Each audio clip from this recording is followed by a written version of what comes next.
Hare Krishna and welcome everyone to our weekly Bhagavad Gita session. And we'll do a quick look back at from where we started and where from till where we have come, and then we will progress a little further on our journey of understanding Bhagavad Gita in detail now. So we started with a session called Bhagavad Gita. We endeavored to complete Bhagavad Gita in 18 sessions, and we started somewhere in July to 28 July 2024. And so that is when this batch started, new batch started. And then we, over 18, over a period of almost 6 months, 7 months, we completed entire Bhagavad Gita. We did Bhagavad Gita in 18 sessions. Had a very good response, and many devotees were very enthusiastic about Bhagavad Gita.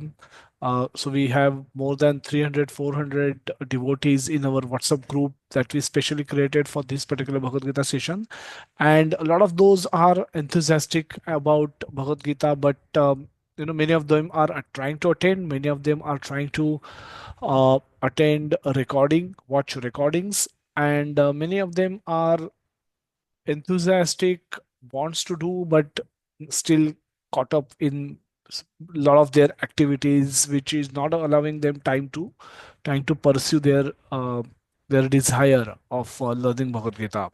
However, all of them have chosen to be in the group, and we are very thankful to them also that they someday we pray to Krishna that by his mercy someday they were their attraction towards Bhagavad Gita teachings will increase, and they will be able to find time from their busy schedules to start attending the Bhagavad Gita sessions regularly, and benefit out of that as well.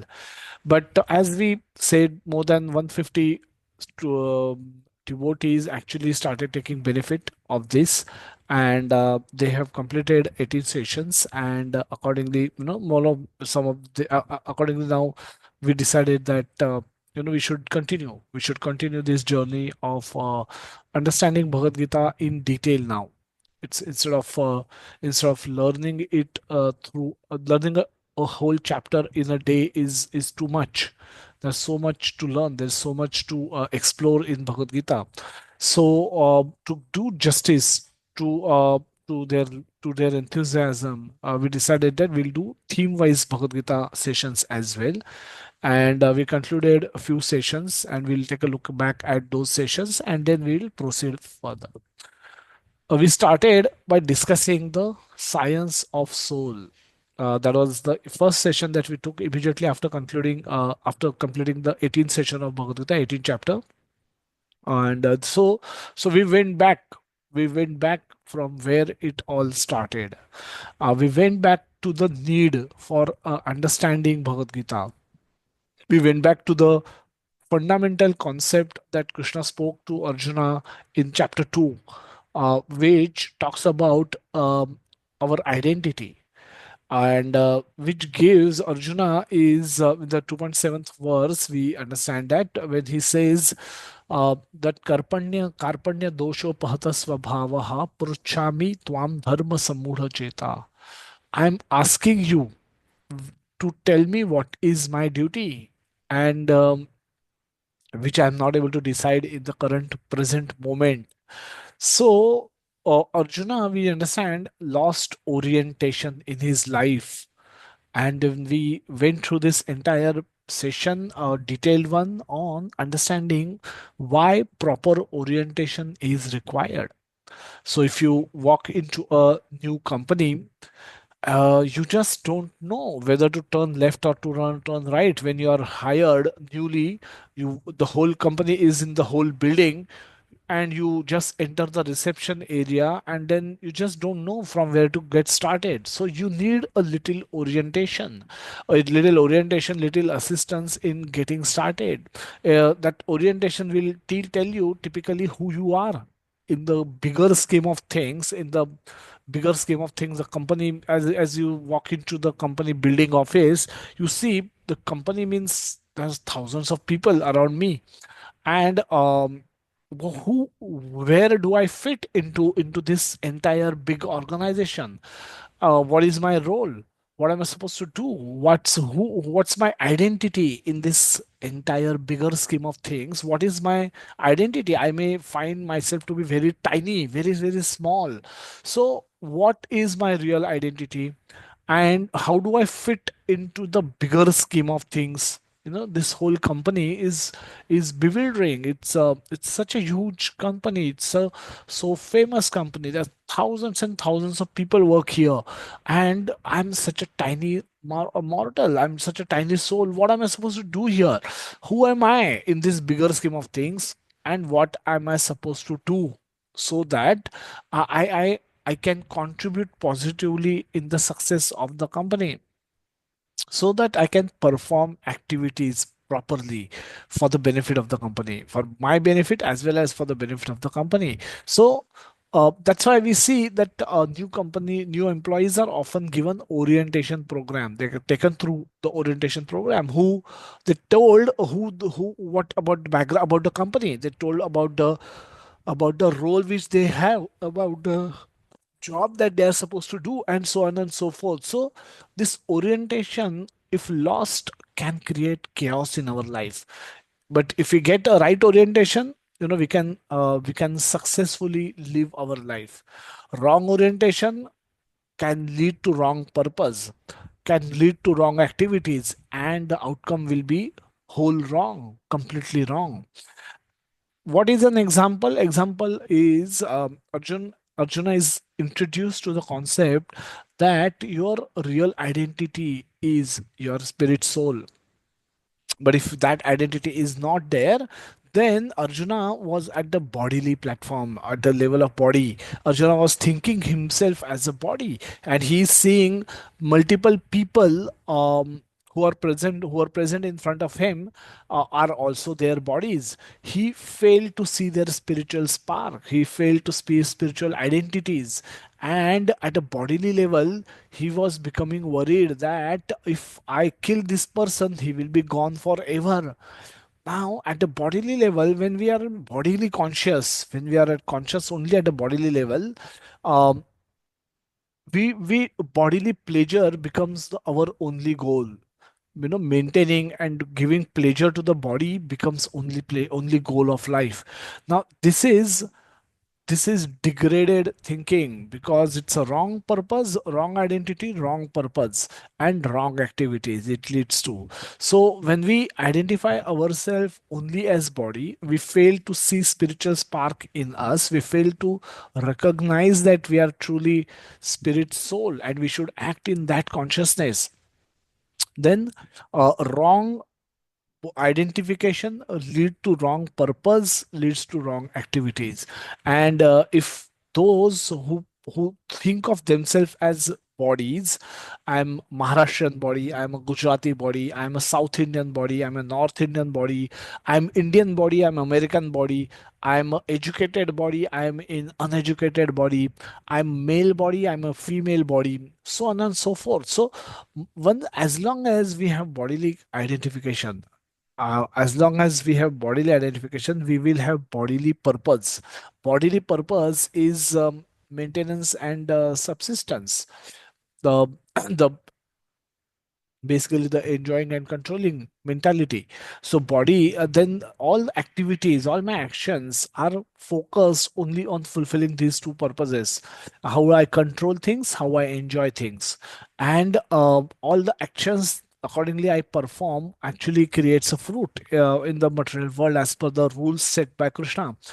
This world is manufactured by Krishna, and only Krishna know how to get out of this world. So unless we surrender to Krishna, we have zero chance of getting out of this world, zero chance of stopping the cycle of repeated birth. That's a very bad outcome. In human form of body, we have opportunity. We have been given an opportunity that if you can learn Bhagavad Gita, if you can understand the message of God, understand the message given by Krishna, you can modify your life and stop this cycle of repeated birth. How do I do that? I take to Bhagavad Gita. I understand I am soul. I am separated part and parcel of Krishna. I should love and serve Krishna. I should also parallelly I also need to maintain my body and follow ashrama and dharma. Actions don't produce results. Actions alone don't produce fruit. uh, there is a role of destiny involved in that as well. So, knowing that, I should accept whatever the result that is coming, and I should live happily in this life, live with Krishna, and enjoy eternal blissful life. Best possible outcome for a human life. So this way we understood that in the first session, after completing 18 session of Bhagavad Gita, we went back and reoriented ourselves to understand that I'm not this body, I'm this spirit soul. And accordingly we reset our purpose, we reset our activity, and hopefully all of us are on the path of performing Krishna conscious activities only, so that we can get the maximum out of our human birth of life. In human life, you have a choice.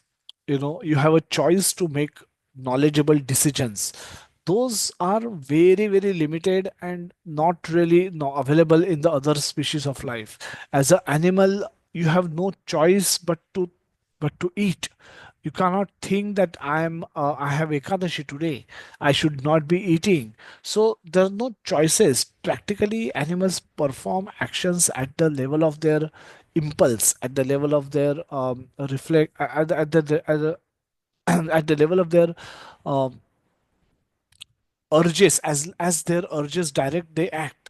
They just cannot. They just no thought. There's just no thinking of a higher purpose.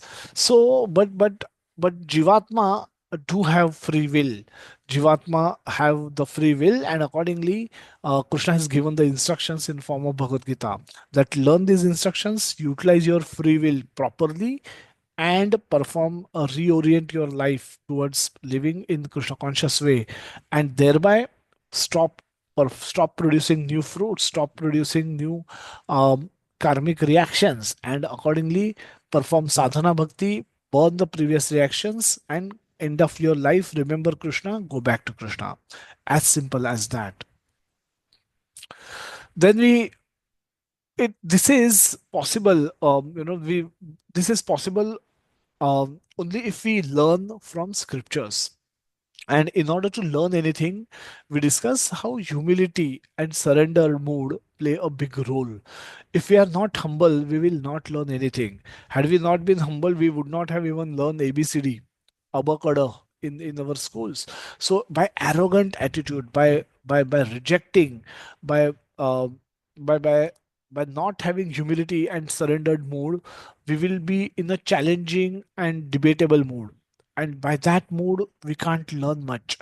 So, humility is the first lesson we all should learn, so that we can submit ourselves, surrender ourselves to the instructions of Bhagavad Gita. His instructions will be taught by a guru. Guru should, guru and that guru need a disciple surrender attitude, a humble attitude, not a challenging attitude. In that case, guru will not be able to teach, neither disciple will be able to learn anything. So if you want to become a devotee, if you want to learn anything from Bhagavad Gita, we should have a humble surrendered mood towards Lord Krishna and his devotees. We should know, without their endeavor, without their mercy, we cannot learn anything from Bhagavad Gita, and nothing can benefit us. So Bhagavad Gita contains wealth of knowledge, rich wealth of knowledge, which is accessible only to Krishna's devotees. Krishna says, Dadami buddhi yogam tvam yena mam upayantite. When I give them special intelligence to my devotees, they can learn my message correctly, and that's how they can come to me. Those who don't get such mercy from Krishna remain bereft of this knowledge. It's like licking. No matter how hard you lick a honey bottle from the outside, you cannot taste nectar. Similarly, those who are bereft, don't get the mercy from Krishna and his devotees, cannot access the knowledge of Bhagavad Gita. And then we discuss in this second session, after completing 18th session of Bhagavad Gita, we discuss how uh, how this was practically demonstrated by Chaitanya Mahaprabhu when he appeared. We discussed two examples of his discussions with Sarvabhauma Bhattacharya and his interaction with Prakashananda Saraswati.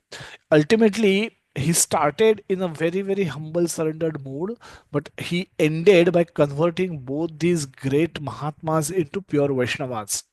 That would not have been possible had Chaitanya Mahaprabhu been have been in a challenging mood, had approached them in a challenging mood. He probably would not have been able to successfully convert these Mayavadis into pure Vaishnavas.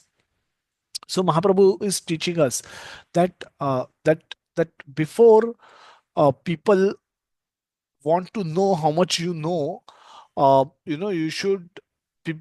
People generally don't care how much you know. People generally don't care about how much you know, but they want to know if you care for them first in the first place, and that can be demonstrated through our humble dealings with them. People want to know how much you care for them first. So we should be able to hear, pay attention to the what people are saying, and then we should be then they will once we win the confidence of the other person, then we will be able to give him knowledge about Krishna consciousness. Now, this is the same mood in which we learn. You know, we learn Bhagavad Gita from devotees who have heard it from other devotees who ultimately have heard it from Lord Brahma and Lord Krishna himself. So we are hearing in the disciplic succession, but without humility, neither we can get mercy from Krishna nor from devotees. So we should know that simply voluntarily, when we surrender to the Lord and start learning and implementing his instructions in our life under the guidance of devotees. Now, this is the most crucial part. If we can do this, we can become nice devotees and we can elevate ourselves to the level of becoming a devotee, pure devotee, eventually going back to Krishna.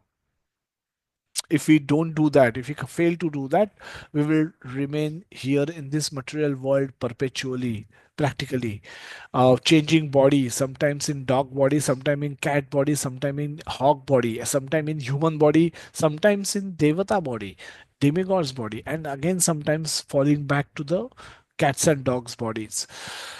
This is no pleasure. This is no pleasure. If you are a human being today, if you are told that you will become hawk tomorrow, dog tomorrow, it's sad if one end up achieving that kind of an outcome. It's a gross misuse of all the facilities that Krishna has provided us. So let's not waste this opportunity. The path of devotional service, becoming a devotee and devotional service, is filled with attractions and temptations.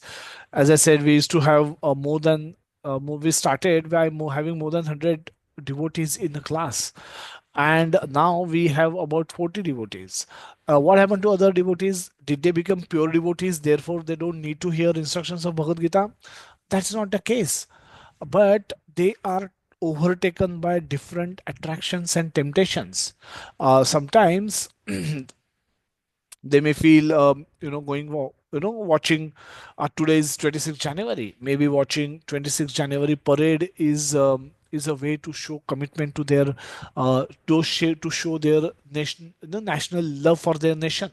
So they are not there today and they must be watching TV. Some people may think कि okay ठीक है, सुन तो लिया है Bhagavad Gita, message अच्छा भी है, करेंगे आगे जाके, अभी तो मजा करते हैं, अभी शॉपिंग करते हैं, मेरा बर्थडे आ रहा है, मेरे बेटी का बर्थडे आ रहा है, मेरे बेटे का हस्बैंड का बर्थडे आ रहा है, so let me go and do some shopping. बाकी सारे जने, some of them will think कि बहुत सुन लिया, भी थोड़ा प्रैक्टिकल भी बनना पड़ेगा, यही थोड़ी करते रहना है. सो आज ये अभी घर गृहस्थी भी चलानी है. So they will do this all this, they will just remain busy in घर गृहस्थी work, buying, shopping for home, vegetable shopping, grocery shopping. आज संडे है तो वो हिसाब से they will be remain busy with all of that. So everyone will come up with their excuse. Everyone will come up with their own excuse. I would have sent this message of Bhagavad Gita to maybe 500 people today. Out of them 400 or 350 people would have read the message, because I get a blue tick. But out of that, only 40 people found time to join the class because they considered it valuable, but others are not able to put a value to it. Therefore if value is low, why will I pay attention? Why will it catch my attention? And accordingly it is going down on their priority list.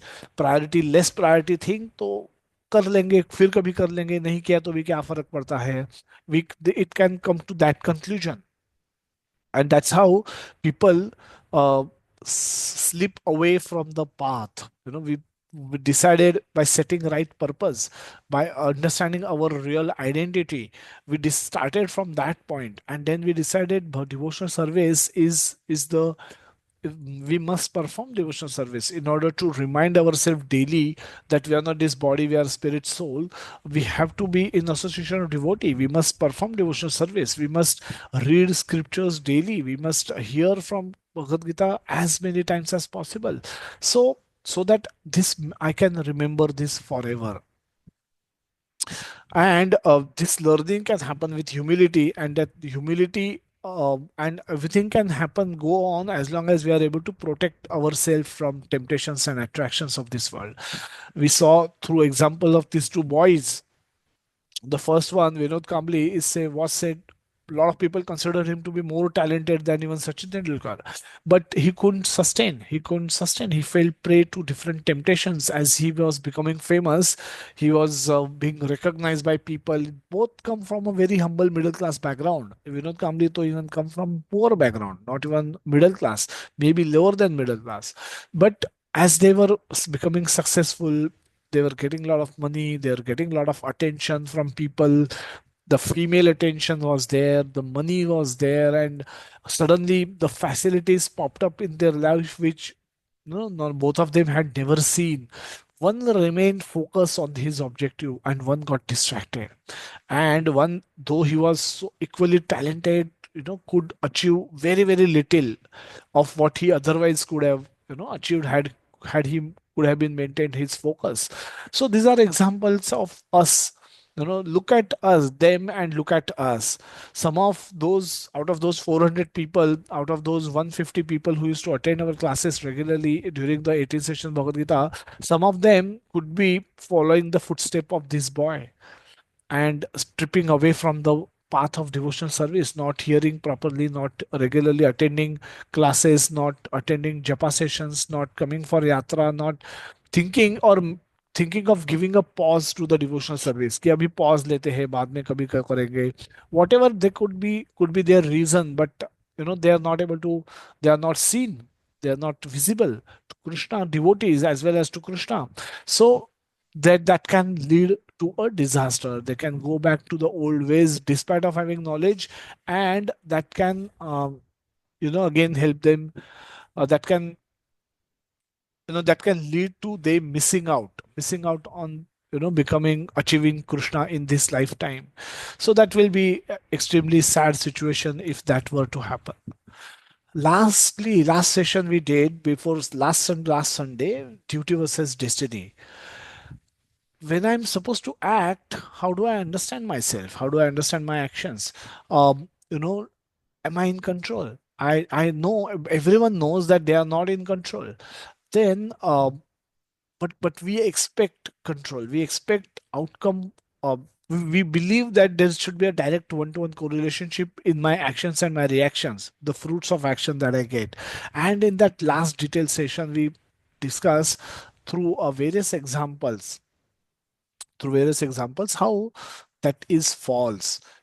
We have a right to perform duty, but we have no right to claim the results. Why? Because the results also need to be sanctioned by someone else.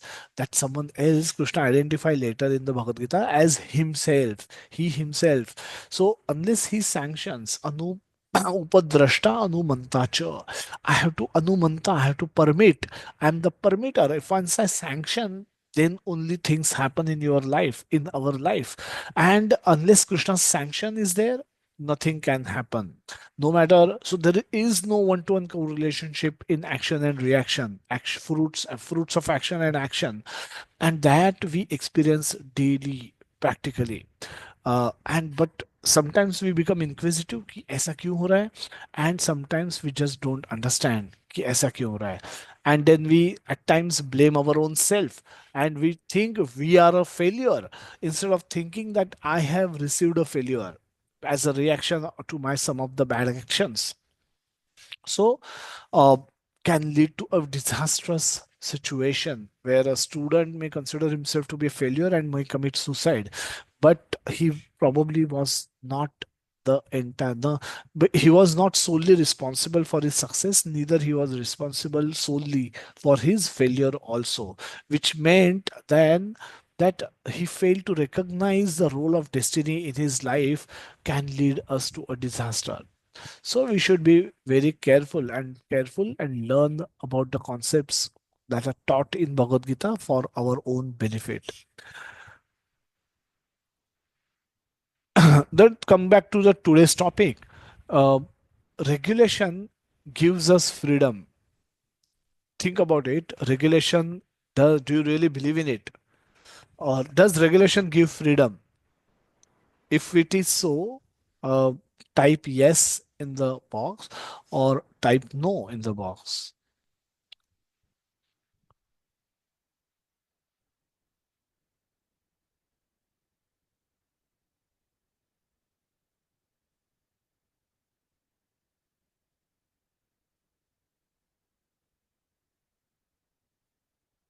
Regulation will put restrictions basically. कुछ rule बना दिया, तो in fact that will put restrictions. So how it will give freedom, that's our topic for discussion today. But I see a lot of yes, I see some no's. Regulation will restrict my freedom. Yes, that's also a view. Thanks, Mayuri. Thank you so much, Swapnil Prabhu. So there is a mixed view. What really regulation is and what really is the outcome of that regulation. Does it lead to freedom? Does it lead to my freedom being curtailed? Let's consider, some of the statements about freedom. Some of the famous quote that I could gather on the freedom. The secret of happiness is freedom, and the secret of freedom is courage. So it's kind of encouraging you to be free, and you can be free if you have courage. Freedom is the power to say no. Power to say no. He who is brave is free. Very empowering kind of a statements, aren't they? One feel very good about them by hearing, oh, he who is brave is free. uh, Contrastly, who is coward, they are not free. No, they can't become free. If they are weak, they can't be free. Freedom is being you without anyone's permission. What an empowering statement. Freedom is being you without anyone's permission. Never be afraid to do the things that makes you feel free. Never be afraid to do things that makes you feel free. Break the rules and your freedom. Find your freedom and live your life. Wow, what a statement. Break the rule, find your freedom and live your life. Walk where your heart leads you. Walk where your heart leads you. Next, second last is I prefer dangerous freedom over peaceful slavery. I prefer dangerous freedom over peaceful slavery. Freedom is never given, it is won. So fight for it. What is the theme that this is, and what is missing in these statements? What is the theme that these statements have, and what could be the missing link in these statements? What do you think is the missing in these statements? Can somebody, yeah, unmute and speak? They otherwise sound to be extremely empowering statement, but there is something missing in it. Can somebody, yeah, Kanchan Mataji, yes. Hare Krishna Guruji. I think that there is a missing link is the hollowness, the depression.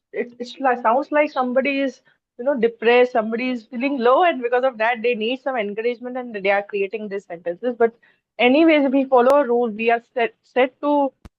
choose the right thing, which is good for us, which is actually right for us rather than good, because many things tempt us, and many things we desire to have or desire to do, but then whether it is correct for us, whether it is leading to the purpose of our life, it depends upon what rules we follow, what set of goals we want to achieve.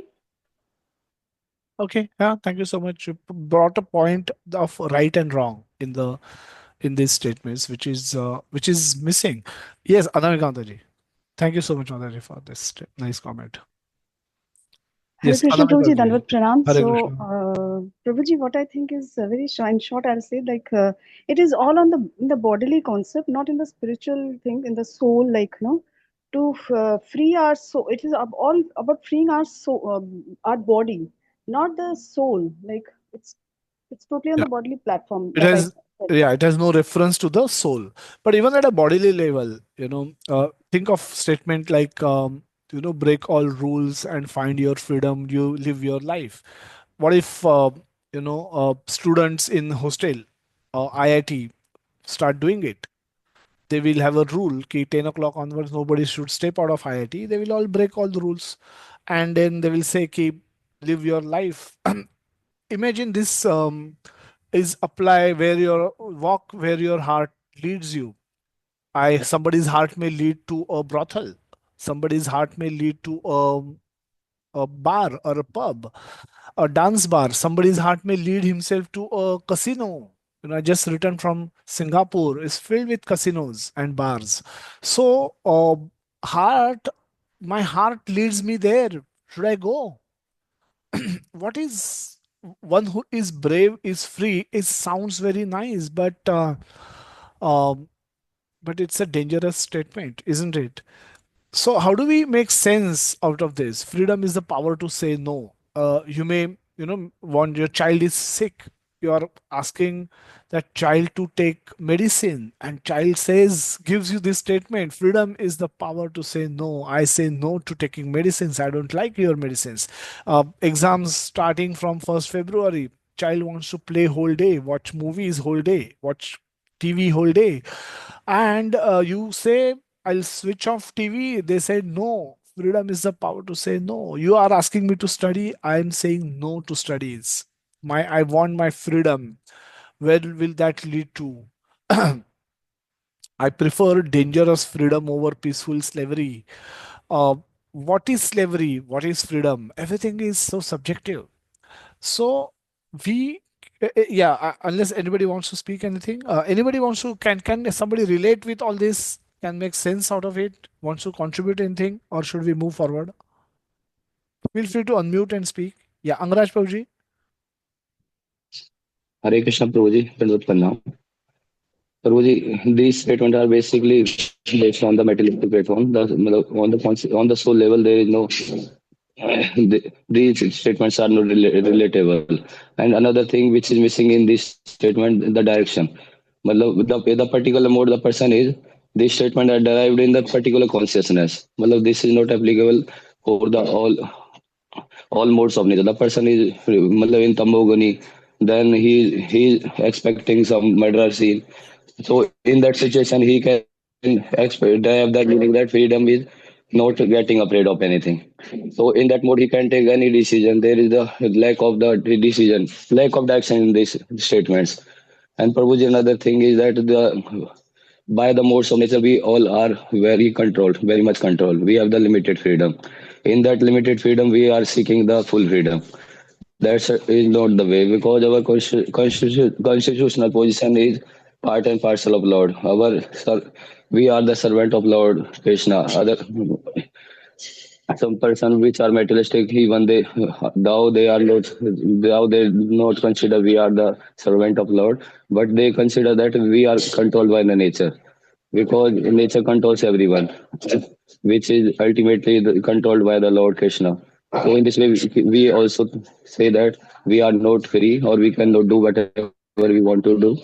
Ultimately, we are controlled. We cannot feel with our consciousness in that particular situation. Whatever we can do in that mode, we think that we can do whatever we do. Hare Krishna, Prabhuji. Hare Krishna. Thank you so much, Roji, for a detailed comment. Anamika Mata, you want to say something? Your hand is still raised, so just wanted to check. Rashmi Mataji, you Hare can Krishna. speak if you want. Yes, Hare Krishna, Prabhuji. Yes.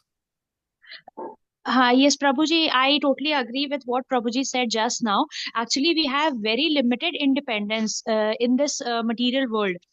And people are trying to use it to the fullest. I mean, मतलब हर जितनी नकारात्मक चीजें हैं कि नहीं, एक ही तो जिंदगी मिली है, इसको पूरी तरह से एंजॉय कर लो। जो है जैसे मतलब people are not aware about the spiritual background also.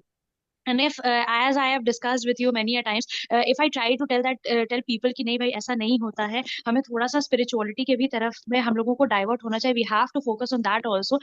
हमारी life है, ठीक है, I know I am the ruler of my life, ये चीज people का ये people they used to say this कि हाँ ये मेरी life है, मेरी जिंदगी है, एक ही बार जिंदगी ना मिलेगी दोबारा, वो वाली चीज रहती है प्रभु जी। हमेशा they used to tag this कि हाँ हाँ एक जिंदगी है, इसको पूरा एंजॉय करना। तो I used to tell my friends and my colleagues about this कि नहीं भाई ठीक है, एक ही जिंदगी मिली है, ये सच में दोबारा नहीं मिलेगी। So we are very blessed fortunate that we are born in this human form of life. ये मतलब 84 लाख स्पीशीज में से ये ऐसा ह्यूमन फॉर्म ऑफ लाइफ है जिसमें we are born and we have got this chance to worship lord Shri Krishna भगवान को। एंड अभी तो ऐसा हो गया ना प्रभु जी कि पीपल हैव स्टार्टेड कोटिंग में कि अरे हाँ ये तो मतलब थोड़ा सा वो वाला चीज हो गया, दूसरे डायरेक्शन में है। तो that is why I always try to convince them कि नहीं, we have got this life, we are very fortunate that we have to worship lord Shri Krishna. Freedom है, yes, we have done mistake once कि हम लोग अपना freedom के चक्कर में हम लोग we have left that Vaikuntha Dham where we were with the lord, we were enjoying with the lord, but हमें इंडिपेंडेंस चाहिए थी, फ्रीडम चाहिए थी, and we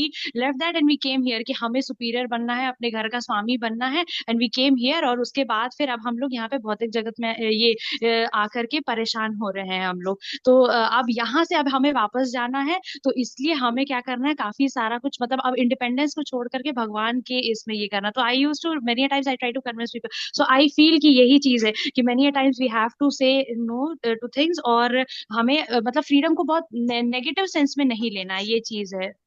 this is what I felt Prabhu ji. Okay. Thank you so much, Mataji. Anybody has any such debates with their colleagues, friends? कुछ इसका discussion हुआ है, especially after you started discussing Bhagavad Gita with them, or you learned Bhagavad Gita and you started sharing what you learned in Bhagavad Gita, कि four regulative principles follow करने चाहिए, meditating नहीं करना चाहिए, एंड इस तरह से जब आपने बताया फिर वेजिटेरियन में भी भोग लगा के खाना चाहिए, तो भोग लगाने के चक्कर में तो हम ओनियन गार्लिक भी छोड़ा है। तो did any one of you have face this kind of questions from people? Have you had any interactions with people on this freedom part of, ultimately it all comes to freedom, isn't it? कि freedom तो होना चाहिए, क्यों भोग लगा के खाना चाहिए, क्या करता है? so there are there if anybody wants to share anything from your experiences, feel free to unmute and speak. We can spend some time because this is very important to understand कि हम क्यों करते हैं, क्या करते हैं वो। People feel overwhelmed that you can do it, we cannot do it, Baba. It is not our cup of tea. इतना सब हम नहीं कर सकते, हम तो जैसे है उतना जी रहे हैं, उतना ही बहुत है, जो चीजें करनी है उनके लिए टाइम नहीं मिल रहा है, तो Correct. ये So सब they कैसे करेंगे? in a way protecting their freedom. They Yes. don't want, they feel कि हमारा freedom will be taken away if I'm not allowed to eat meat, alcohol, cigarettes, अगर ये सब मुझे छोड़ना है तो my freedom is curtailed. So that's why I don't want to listen to This you. happens ज़्यादा instructions basically नहीं for सुनने two हैं. reasons. This happens basically for two reasons. One, they don't want to miss out on being a part of the society, which is majority of the people are doing that. So we should not be left alone. We will be like people will laugh at us. We are applying tilak, we are doing japamalas wherever we are going. So it's like they don't want that negative commentary because they are not feeling that powerful. They don't have the power to debate on that, or they don't have any idea about what is right and wrong. And secondly, they just want to be like कि अगर ये सब किया तो definitely we will lose out on some of the context which we want to do in our life. Maybe they have decided some purpose in their life and then it is against their purpose, so they avoid it. Yeah. These can be the two reasons as per me. Yeah, so not to be left out in the society, not to get isolated in the society. Society वो लोग मतलब वे overly worried about what people will think of me, and on internally also they can't give up their enjoyments. None of the all of these things have some enjoyments built into it. All of this is Krishna's energy. So जैसे कि बच्चा होता है तो उसको एक 100 रुपए का नोट दो और एक छोटा सा चॉकलेट दो, तो बच्चा चॉकलेट ले लेगा, because at that level of consciousness bachcha can't think of 100 rupees can give me 10 such chocolates or 20 such chocolates, ये उनके उनके दिमाग में आता ही नहीं है.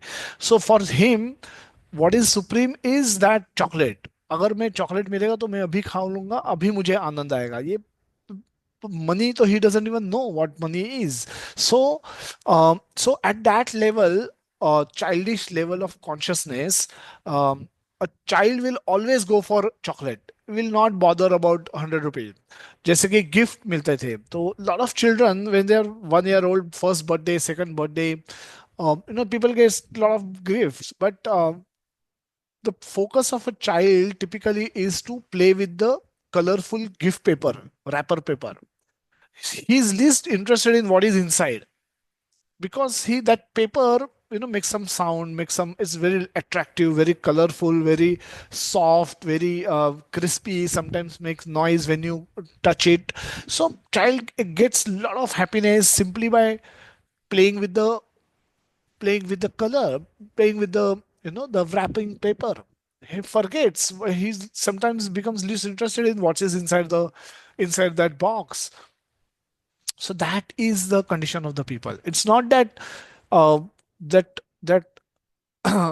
cover paper may, that playing in that cover paper at that level of consciousness, of child's consciousness, gives him more happiness than understanding that this box has a game with which he will be able to learn ABCD tomorrow, or numbering tomorrow will be there. There will be some dog. He will be able to identify a dog and cat tomorrow.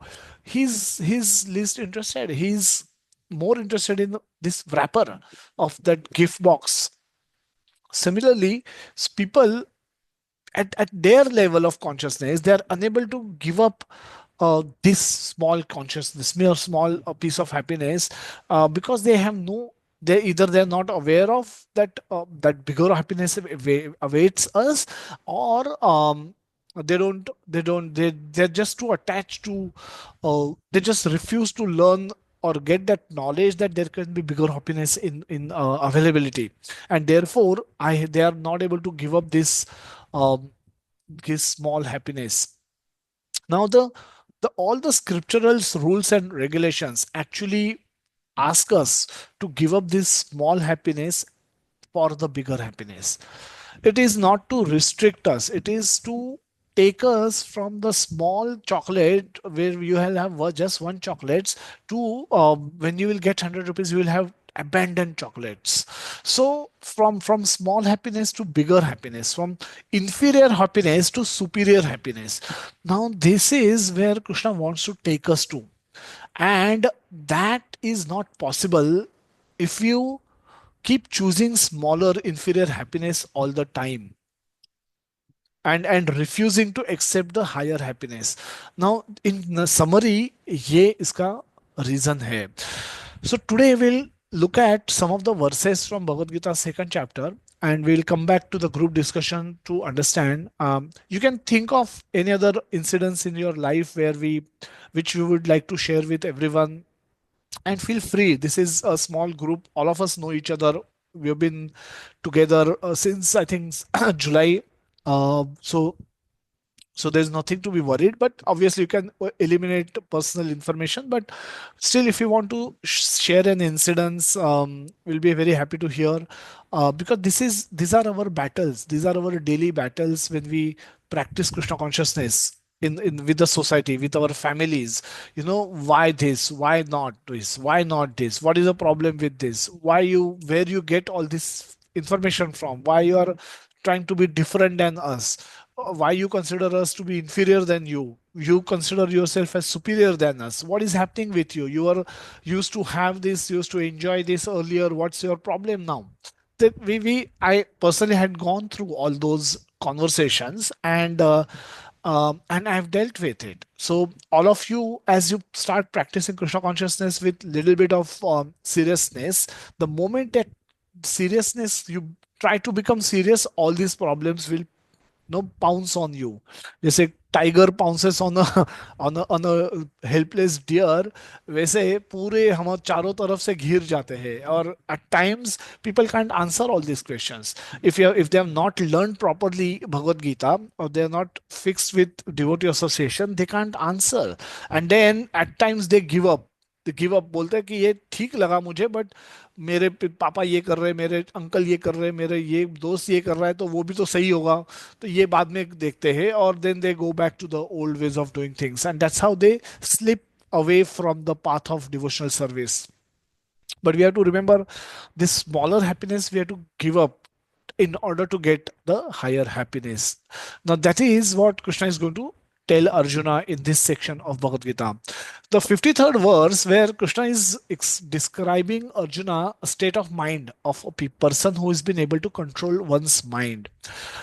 When your mind is no longer disturbed by the flowery language of the Vedas, and when it remains fixed in the trance of self realization, then you will have attained the divine consciousness. Now, Arjuna has been hearing various arguments of Bhagavad Gita, and Krishna concludes this section with this particular verse. Shruti Vipra Shruti Vipratipanna te yada sthasyati nischala samadhav achala buddhis tada yogam avapsasi. So he's talking about something very important. When your mind is no longer disturbed, mind is our software to deal with the world. Our senses are like horses, horses running, five senses running in five different directions, and they are controlled by the reins. Reins means जो घोड़े की जो लगाम होती है, mind वो लगाम है, और बुद्धि वो chariot driver है. So it is expected this lagam is able to control the horses and not just get controlled by the horses. So mind is no longer disturbed. Mind is in control of one's own self. Now, all these people who are preaching against following the rules and regulations of Krishna consciousness, can we confidently say that all of them have their minds in their control? In fact, it is the true other way around. None of them can claim to have their mind under their control. So not even most of them are not even trying to bring their minds under their control. What to speak of attaining this state? There is no consciousness of bringing mind under one's control. So remember all those quotes. None of those quote actually talked about control of our mind. Mind should be in our control. In fact, they will suggest the other way around. Let your mind be free, and then attain the supreme. So mind control or should not be controlled. इसके ऊपर अगर debate हो गया, तो most of the people around us who are telling us about for not following Krishna consciousness principles, four regulative principles of Krishna consciousness, will realize that they have zero control over their mind. They have not even attempting to control their mind. What to speak of gaining control or reasonable control over their mind. So first instruction is the mind should be in our control. Mind should not get disturbed by what's happening around. A lot of these people are already disturbed by everything. They get disturbed by India losing to somebody. They get disturbed when they lose some money. When they disturb when somebody else gain more money than them, they are always disturbed. And if he remains fixed in trance of self-realization, now this is a samadhi kind of a avastha, and very attractive. So Arjuna is a devotee. Arjuna wants to understand ki how can one achieve this kind of a state. So Arjuna asked this question, that a very beautiful question that he asked in the 54th verse, that uh, that ka bhasha. We'll just have the verse. We'll just see what was the verse number.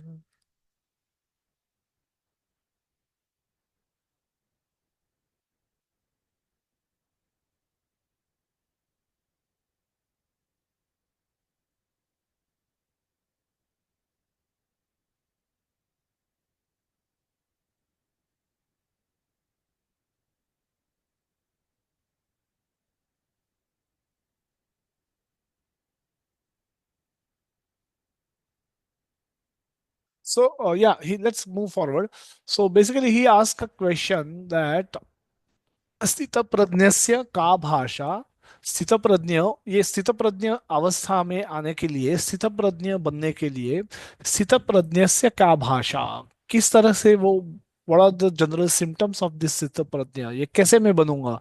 स्थित प्रज्ञस्य का भाषा समाधिस्तस्य केशव स्थितधिर किम प्रभाषेत, किम आसीत व्रजेत किम। स्थितधिर, ये बंदा, ही प्रभाषेत, how does he speak on receiving praise or blame, how he react, how, what will he say internally and externally? Kim asita, how does he sit, how does he restrain his senses from the sense objects?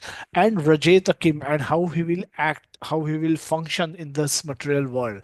Now this is Arjuna, is as a devotee found that that no, concept of person who is Jitendriya Purush, a person who can claim to have his Indriya under his control, mind control, Jitendra Indriya control. अगर ऐसा कोई पुरुष है तो Arjuna was fascinated by knowing by that ऐसी स्थिति हासिल की जा सकती है. And therefore Arjuna is now asking, can स्थित प्रज्ञस्य का भाषा समाधिस्तस्य केशव स्थितधीर किम प्रभाषेत किम आसीत व्रजेत किम, ये कैसे मैं बनूंगा? And so these are the answers that Krishna will give them in the subsequent verses. The 55, he will answer the first question, Ka bhasha. Then, Kim prabhasheta. Kim prabhasheta means how does he speak? It's not about how does he speak. It's speaking internally and externally. Internally, we may speak something, जैसे boss गाली देता है, चिल्लाता है और हमको criticize करता है. Internally, we say a lot of bad words to him. But externally we may say sorry, I will try to do better, etc. But what we say internally is also affect us, and it's important. So externally though we will have some social etiquettes in saying things what we say, but sometimes we will refuse, give up those social etiquettes also, and then we may also say things which are which may not which can which need not be in line with the social etiquette. So uh, how we speak when we get praise, blame, affection, hate, what happens to this person internally and externally? What does he speak? And Kim Asita, how does he sit? Sit is not about sitting on a sofa or a chair or on a bed. How he restrains his senses from the sense object, कि ये बंदा भी तो same world में जाएगा जहां पे, if you, yesterday I walked out of airport, I came out of immigration stamping and behind immigration the door opened, and you land yourself into a liquor shop, a huge liquor shop where it's a duty-free liquor shop where everyone is, you know, catching hold of you and asking which brand you want, cigarettes, liquor, and chocolates. Now, this is not what India is all about. Imagine if someone is coming from outside India and this is the first sight that they get, what a horrible impression that they will get. This is not our culture. This is not what we should be projecting to the people. And this is what not we should be subjecting ourselves also. We should not, this is not a pretty sight.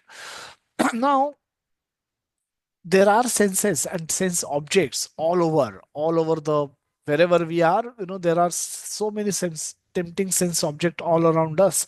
And if अगर ये कम है तो through advertising, through media, through social media, all these, we are constantly being paid by various types of sense gratification that we can do.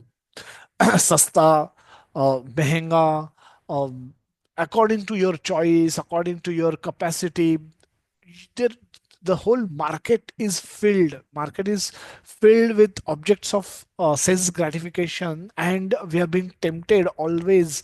uh, we are being provoked by these companies, by these advertisers, to go and get those sense object. So how does this person, if he keep running behind sense object, he will never have this mental peaceful situation, which means he know how to deal with these sense objects. So Krishna, Arjuna wants to know how does he do this. And Vrajeta Kim means how does he walk, how means does he, it doesn't mean how he walks on the ramp walk. How does he do ramp walk? It's not about that. How does he walk means how does he act in this material world, which is filled with so much temptations. He still has to act. So he can't restrain and just think of doing nothing. He also will have a body. He will also have a ashram. He will also have a body to maintain, for which he will have to do some activities. So he will have to do action in the same world जहां पे uncontrolled person is acting, अजितेंद्रिय पुरुष is acting, जिसका कोई मन पे ऊपर control नहीं है, ऐसा पर्सन भी एक्ट कर रहा है। एंड इसमें डिवोटी भी एक्ट कर रहा है, devotee is also acting in the same world. उसके लिए कोई अलग जगत नहीं है, but how he's not able to act without getting distracted, without, how is he able to restrain from temptations, so saying no to temptations, and how he is able to act in the world which is filled with so much temptation, how is he able to do activities ultimately. So that is what the questions are. Krishna opens first answer, give Kim Prabhashita by this beautiful verse.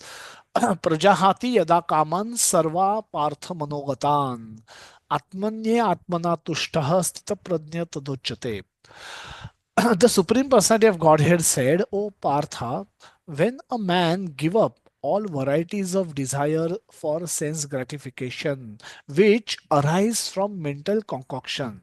Now pay attention, the word mental concoction is very critical. So the desire for sense gratification coming from mental concoction, that is critical theme that we will discuss a little bit in a moment now.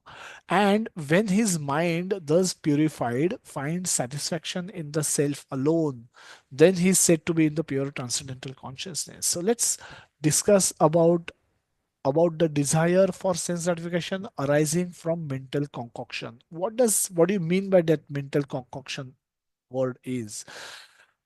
Think deeply about the word mental concoction. Let us discuss what do we understand by that. What do you mean by that?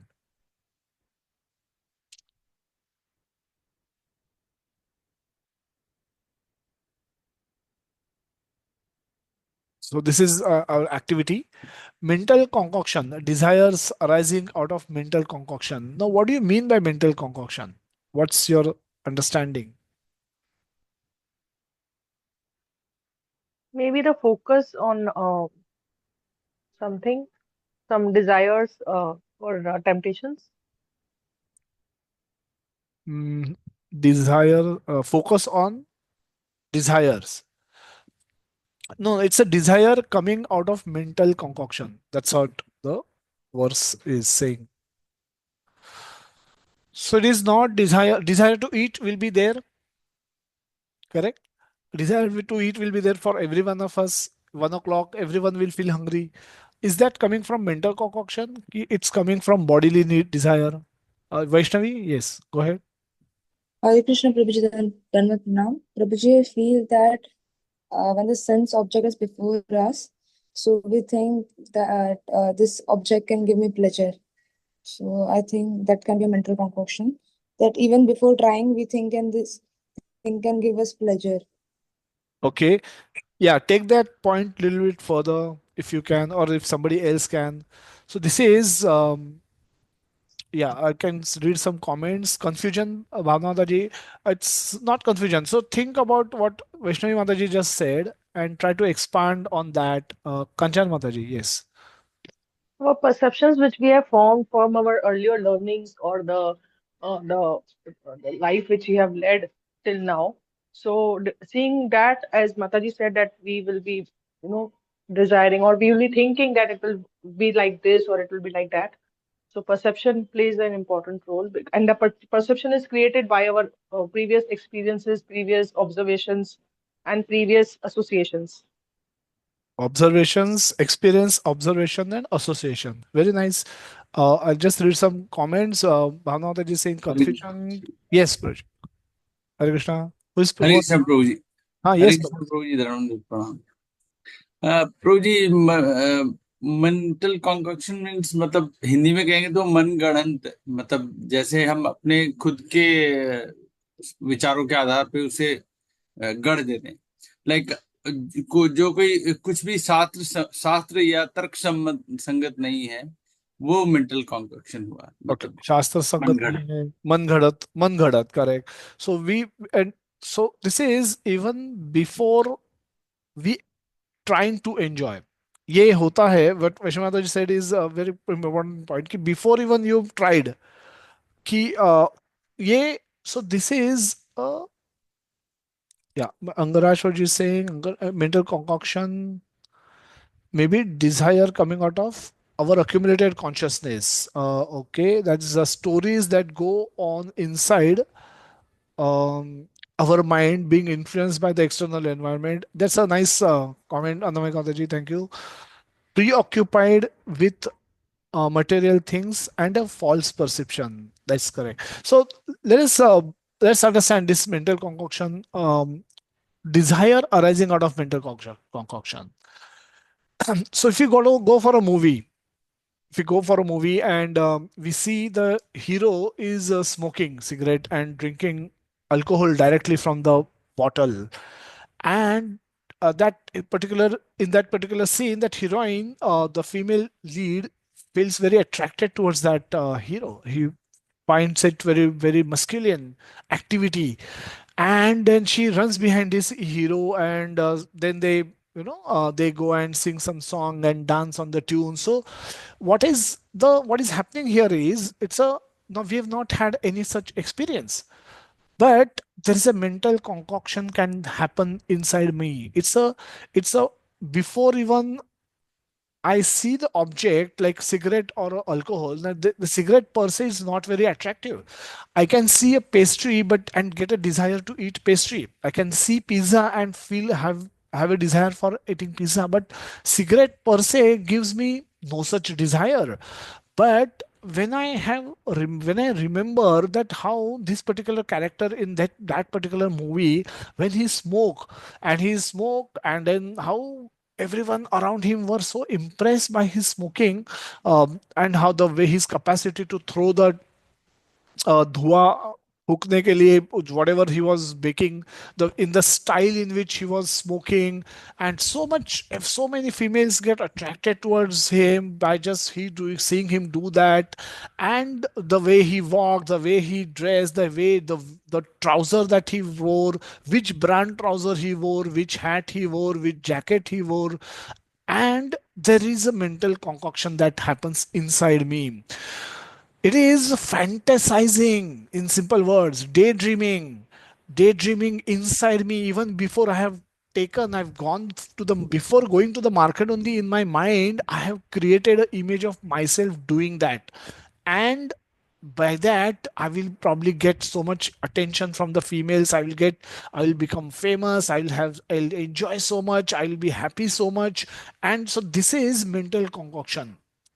This is mental concoction. So even before you have you have taken the you have actually gone to the market to buy that jacket and buy that cigarette or buy that brand of alcohol and start impressing all those you think you will impress, even before that happening. Now this is coming from somebody else's fantasy. It is coming from the director's fantasy which he presented as a movie on the screen, which you ended up watching, and you are getting infected by that fantasy that ऐसा करूंगा तो सचमुच ऐसा होगा. So there is no reality, there is no shastra, there is no तर्क. ये तर्क भी नहीं है. मतलब कॉमन सेंस भी, कॉमन सेंस के इसमें भी ये खरा नहीं उतरेगा. Now this is one extreme. However, um, so becoming hungry, will that also come in this, or those, so those will not form part of this. So these desires arising out of sensory need will not come as part of this concoction. However, sensory need doesn't mean that I should, every time I feel hungry, I should only eat pizzas and pastas and pastries and cakes. That is fantasy. That is living in a fantasy world, dream world. When feeling hungry is natural, feeling sleepy is natural. But but mental concoction, glorify this need out of proportion. And then we develop desires. When I become hungry, I don't want food. I want pizza. I want pasta. And I only want those things. And if I don't get those, I will not, even if I remain hungry, I will not eat. Now, this is not a desire. This is not a desire. This is coming out of mental concoction. This desire is not coming out of bodily need, but coming out of mental concoction. Krishna saying, you have to tolerate such desires. You'll have to, um, when you'll have to give up such desires which are coming out of mental concoction. Because if you will imagine, if you will keep chasing those desires, if you'll keep chasing those desires, you will never be able to withdraw your mind and focus on the purpose that you have. Because such desires, how many such desires one may have? Count out by count 1, 5, 10. What's your thought? Type some number in the chat box. How many such desires can one possess? There is no limit to the desires. No limit, absolutely. So as long as you're chasing those desires, you will never have time to think of what is the goal of life. Your whole life will go behind running those desires, because you're constantly watching your neighbors. If not, बाकी छोड़ो, आपका neighbour ने एक अच्छा गाड़ी ले आया तो भी you will feel depressed, because you will feel कि अरे I'm better than him, I should have a better car than him, I should have better looking wife than him, my children should perform better than his children. ये इतना comparison होता है कि, so if you keep looking outwards, as long as you're looking outwards, you will never find peace of mind. So Krishna is saying, give up those desires, give up those desires. So bring your consciousness inwards, turn your consciousness inwards, and focus on what is right. Prabhupada writes in the beautiful purport that it is rightly said herein that one has to give up all kind of sense desires manufactured by mental concoction. Artificially, such sense desires cannot be stopped. But if one is engaged in Krishna consciousness, then automatically sense desire subsides without extraneous efforts. The highly developed soul always remains satisfied in himself by realizing himself as the eternal servitor of the Supreme Lord. Such a transcendentally situated person has no sense desires resulting from petty materialism. Rather, he remains always happy in his natural position of eternally serving the Supreme Lord. So desires and mental concoctions comes from many sources, as Mataji also listed out, impressions of past actions in this life or previous lives. Now those impressions are real. All of us had all a past. All of us had a past, and all of us in our past life, in this birth itself, we did activities which today we don't consider to be proper. Against the four regulative principles. All of us probably would have eaten meat, come from the background or families where meat eating was normal. And today we don't eat meat, saying I don't want to violate my first regulatory principle, and we give up meat eating.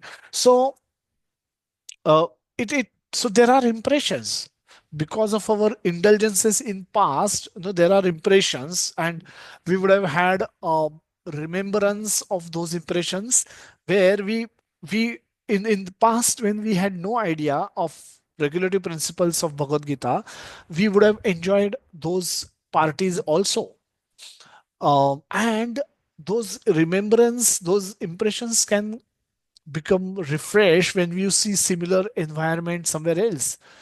Now these are tempting situations. Now it's not that those were miserable. We were, when we were in the history, when we were enjoying like with other families and friends, we were not consider ourselves as miserable. That time we were actually enjoying. But today, with the knowledge from Bhagavad Gita, we don't want to do that. Even if there are remembrance of some enjoyments in the past, so they can be very troubling. They can be very disturbing. So we have to be forcibly say no at times, and that's how that can be troubling for us. So impressions, so desires and mental concoctions can come from the past indulgences, impressions of past actions in this life as well as in past previous lives. Environment in which we live. So environment makes a very significant impact on us. If you happen, the Americans, when they come to India, eventually they learn everything about cricket, because in America there is nobody knows cricket. In India, everybody talks about cricket all the time. They have so eventually they catch up. What's happening? Then they also ask what's happening, who is winning, who is losing, who is scoring, who is not scoring, and so on and so forth. So why? Because the environment we live definitely affect us.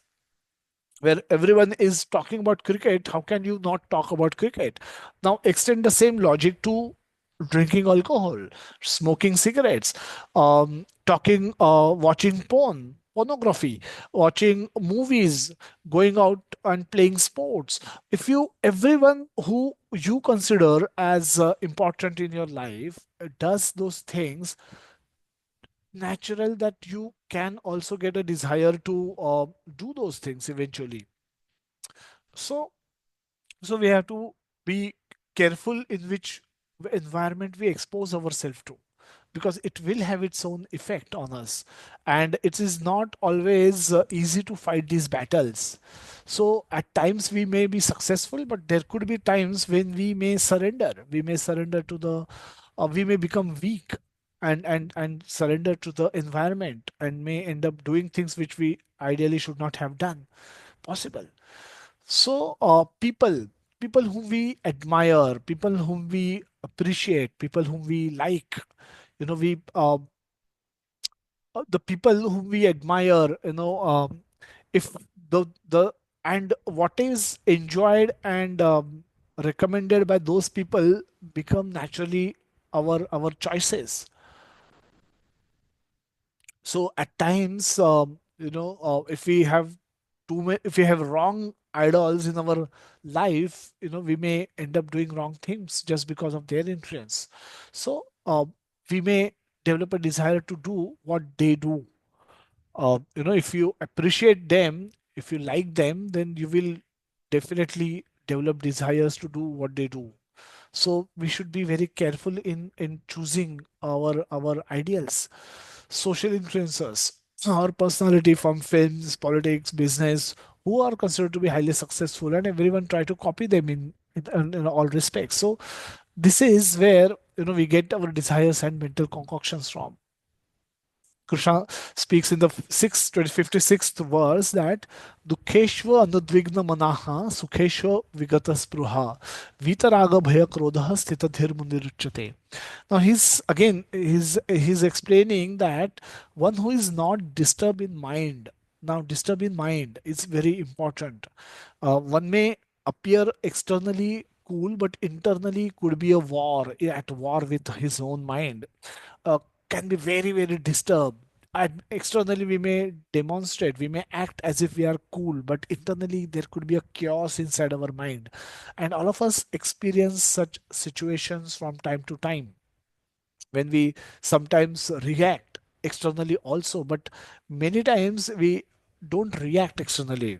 But we inside us, so there's a chaos happening. But Krishna says, describing this person as the one who is not disturbed in mind even amidst threefold of miseries. Or so when the miseries come upon you, you're not disturbed in mind in both the situation. In case of miseries also you're peaceful, and when there is a says when there is a happiness, there's an event of happiness also, you are calm and peaceful. Now, who is free from attachment, fear, and anger is called sage of steady mind. Now, this imagine this kind of a person. Who can this be a person? Which type of people who doesn't become happy when something happy, good event happen in your life? You're not even supposed to feel very happy, overly happy. Also, not supposed to feel very disturbed when bad thing happens in your life. When your loved ones leave their body, when you pass your exam, when you get your dream job, should you not feel elated? Should you not feel very happy? And should you not feel miserable or sad when at the loss of somebody you loved so much? We know people who are not able to tolerate the passing away of their pets, what to speak of family members. So they couldn't deal with that separation, they could deal with that loss also. This is the situation. So what is it that Krishna wants us to do? And how are we supposed to do it?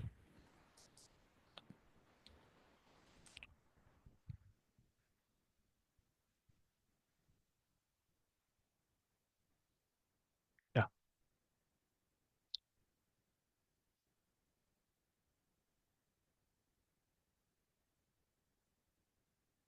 So Prabhupada writes in the purport that Sitadhir Muni is always in Krishna consciousness, for he has exhausted all his business of creative speculation. We decided, we spoke about the fantasizing. Now Prabhupada used another alternative word, speculation, which means the same thing. um Stops one who has stopped speculating, one who has stopped speculating ki how, the by seeing advertise of new iPhone, one stops speculating कि ये मैं कब लूंगा, कैसे लूंगा, पैसे कहाँ से आएंगे, लोग कितने इम्प्रेस होंगे ना, मेरे पास लेटेस्ट आईफोन है, मैं कितना महान हूँ, लोग क्या सोचेंगे मेरे बारे में, अगर मैंने नहीं लिया तो क्या सोचेंगे, लोग सोचेंगे ये तो गया गुजरा है, फालतू आदमी है, इसके पास लेटेस्ट आईफोन भी नहीं है, कैसे जिंदगी जी रहा है, दारू भी नहीं पीता है, सिगरेट भी नहीं पीता है और स्मोक करता है, लड़कियों के पीछे भी नहीं भागता है, what kind of life you are living, are you living और are you dead already? People में ये स्पेकुलेशन है, this is fantasising, this is speculating कि ऐसा भी होगा, ऐसा भी होगा. And if you'll keep doing this, you will never be peaceful, you will never be happy, you can't make everyone happy in their life. You cannot satisfy everyone's desires about you, expectation about you. You have to stop doing that nonsense. You have to come inwards, you have to stop being extrovert, outward, you know and this is what a devotee will do when he will come to Krishna consciousness. He is exhausted of his business of creative speculation. बंद करो, बस करो, बस हो गया, अभी अभी नहीं करना है. And what he will focus on performing activities in Krishna consciousness. Does it mean he doesn't eat? Does it mean he does not have a home? Does it mean he does not wear clothes? No, he does everything, but he does not get into the speculation business, fantasizing business. He do what needs to be done and focus on his purpose of life. That way he is not disturbed. So no matter iPhone 20 भी launch हो गया तो भी this person is not disturbed because he is not into the speculation of this speculation business कि मुझे latest iPhone मेरे घर पे होना चाहिए, लेटेस्ट टेक्नोलॉजी मेरे घर पे होनी चाहिए, लेटेस्ट कार मुझे खरीदनी चाहिए, मेरे नेबर से, मेरे भाई से मेरा घर बड़ा होना चाहिए. मेरे बच्चों के ज्यादा नंबर्स आने चाहिए सबसे ज्यादा बिल्डिंग में, so I should be the winner, I should not be the loser, stock market में सिर्फ मुझे पैसे मिलने चाहिए, बाकी सबका लॉस होना चाहिए। Now he he's done with this business of creative speculation, of sense gratification. So he needs money, he will earn money. He needs home, he will buy home. He needs to feed a family, he will do job. He will feel hungry, he will eat. He will eat prasad. He needs to sleep. Sleeping is a basic human need. He will make arrangement for nice sleeping. He will do everything that a normal person, other persons are also doing.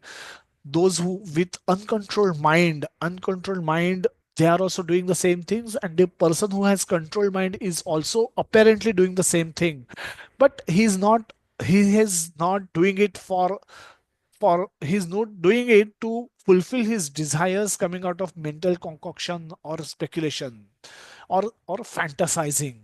He stopped that nonsense business and he's now focused. One who has surpassed the stage of mental speculations and has come to the conclusion that Sri Krishna, Lord Sri Krishna or Vasudeva is everything. Vasudeva Sarvamiti, Sa Mahatma So Durlabha is called Muni in fixed mind. Such a fully Krishna conscious person is not at all disturbed by the onslaughts of the threefold miseries of the for he accept all miseries as the mercy of Lord, thinking himself only worthy of more trouble due to his past misdeeds, and he sees that his miseries by his grace of the Lord are minimized to the lowest. Now, many important points made by Prabhupada in this beautiful paragraph. That's why I highlighted that a little bit, kept it separate from the previous point. A person in Krishna consciousness, how does he think? Why is he not disturbed by the onslaught of threefold miseries?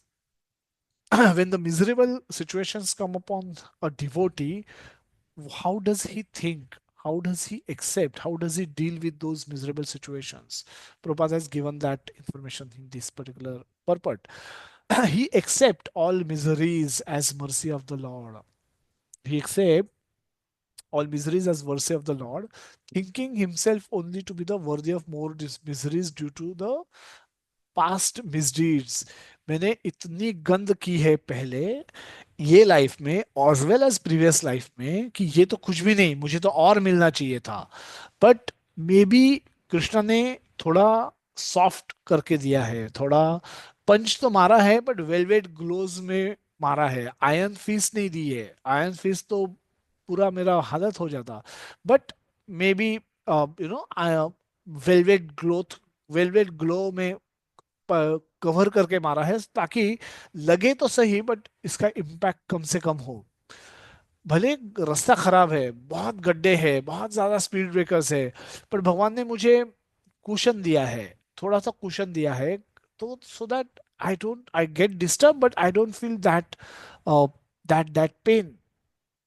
So everything can be seen as mercy from Lord. Who can see this? The one who has accepted Krishna to be everything. Sa Mahatma Sudurlabha. So in the 7th chapter, 19th verse, Krishna speaks this beautiful verse that the Sa Mahatma Sudurlabha, that Vasudevam Sarvamiti Sa Mahatma Sudurlabha.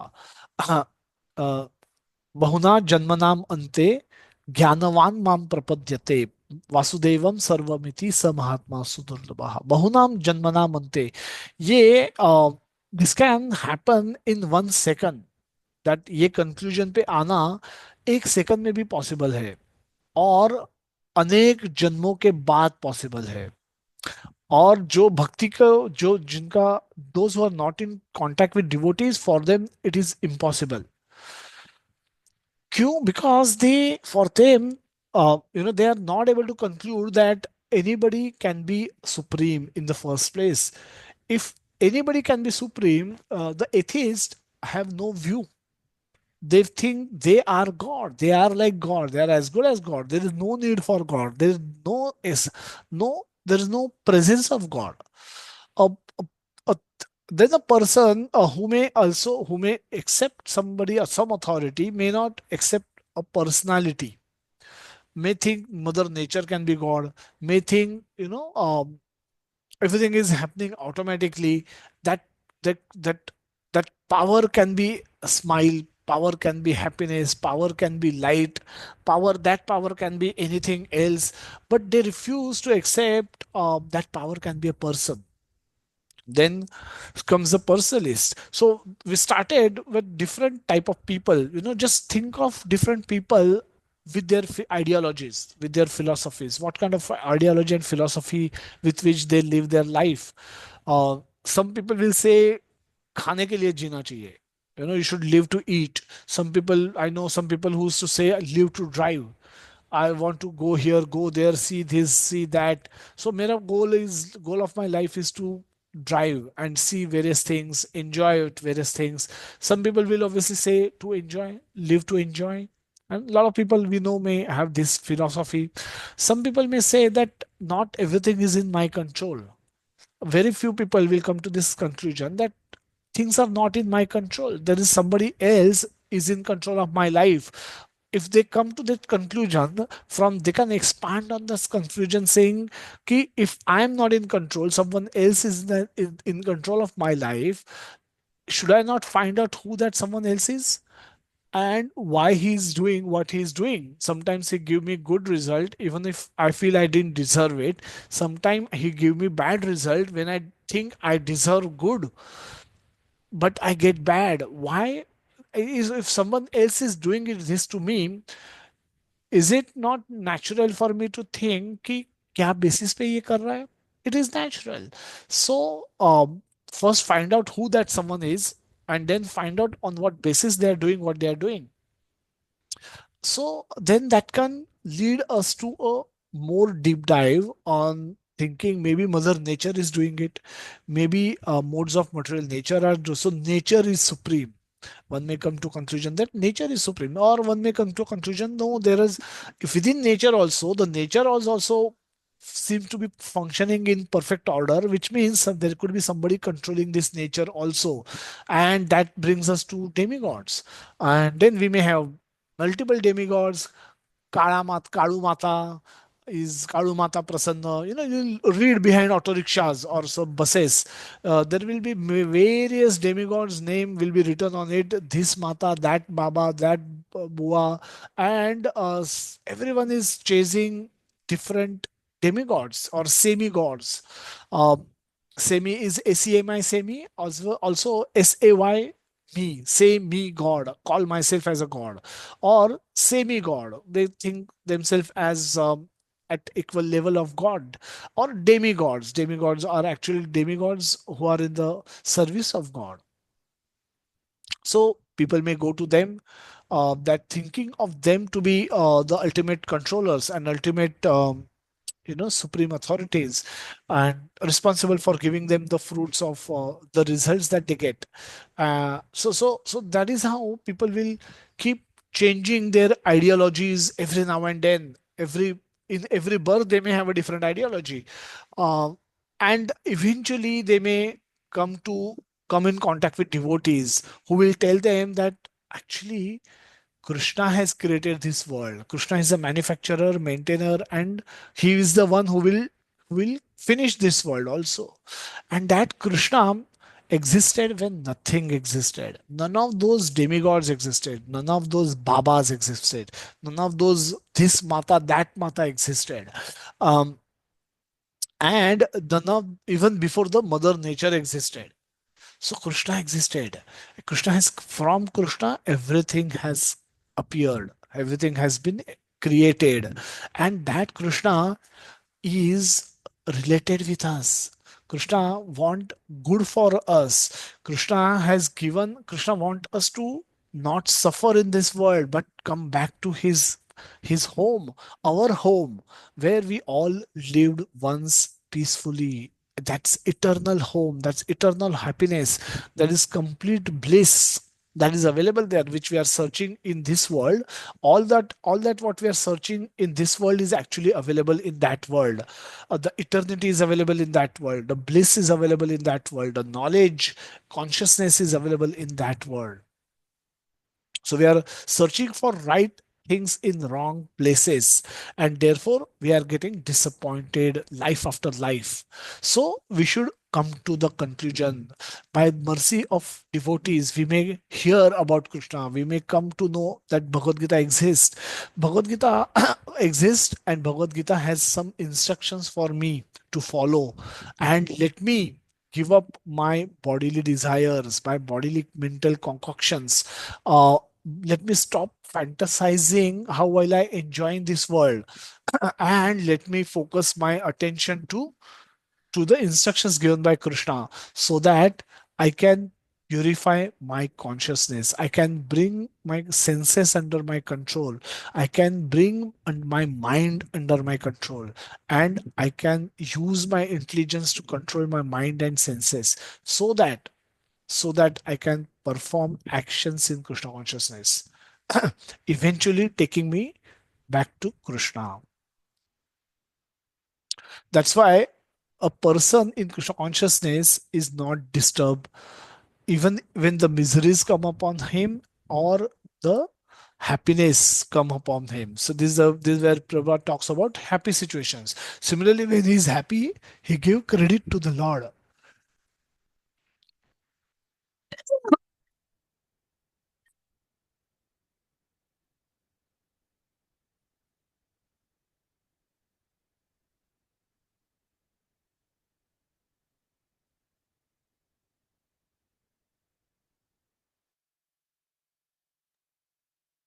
Thinking himself to be the unworthy of happiness. He realizes that it is due only to the Lord's grace that he is in such a comfortable condition and able to render better service to Lord.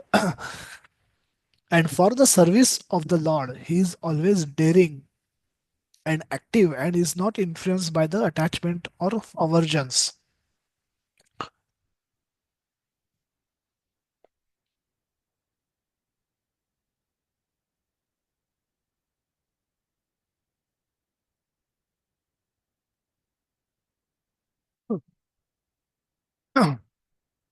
So the two situations Prabhupada has explained. One is not disturbed when the miseries come upon us.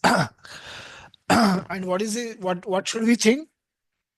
Maybe this is because of my own past. These are results of my past deeds. Maybe I'm getting less than what I deserve. Maybe I deserve more miseries. So much wrong that I have done. Or maybe Krishna has actually more miseries would have come upon me, but Krishna has minimized the impact. So, thinking which I should not feel miserable. I can have miseries, but it's up to my choice whether I feel miserable or I remain calm in miseries. Similarly, when happiness, one becomes very eager to claim credit for whatever achievements that one has. But a devotee will always think that it is because of Krishna's grace I have got what I have got. So nothing great. There's nothing great about me. So let me be remain calm. Let me be focused on the Krishna consciousness practice. But the same person, uh, for the service of Lord, he's always daring and active. Now, maybe for his own achievements, he's restrained. He's able to restrain. But when there is an order of Guru to go and preach in the Western countries, Prabhupada is ready. Prabhupada is daring, showing courage to go to America at age of 70. And he's active. He's trying to preach to the Westerners, Americans, um, about Krishna consciousness. Imagine in 1966 telling Americans, the whole America was under the influence of drugs and Vietnam War, and telling that people from that country that you should the only religion that they were following, the youth of America was following, was no religion. Only regulative principle they were following was no regulative principle. So they were doing everything and anything. Uh, there there was they had they had relative relationship with they're taking drugs, alcohol, meat eating, relationships, multiple relationship, multiple partners. Everything was completely opposite to what Prabhupada was supposed to be preaching. And Prabhupada did preach the same thing. He was active, he was daring, courageous, and active for the purpose of carrying out the order of his guru, not for his own satisfying his own fantasies and speculation, desires coming out of mental speculation, but for the order of guru. When needed, he showed great courage. Let us discuss briefly practical application of this purport, and how we can apply these these things in our life. Or anybody has any want to share about any experience that they have come on upon, or they have experience which they would like to share with everyone, that how one should not be disturbed when the problem comes, and one should not be elated when the happy moments of happiness comes. If it could be from your own life, and it is okay to share. I know we none of us are pure devotees, but at times we get experiences by Lord's grace where we also actually end up behaving like pure devotees do, though we are not a pure devotee, but that keep us encouraged, that help us that help us actually develop faith in the instructions of Krishna, and becoming fixed in the Krishna consciousness rather than becoming flickery.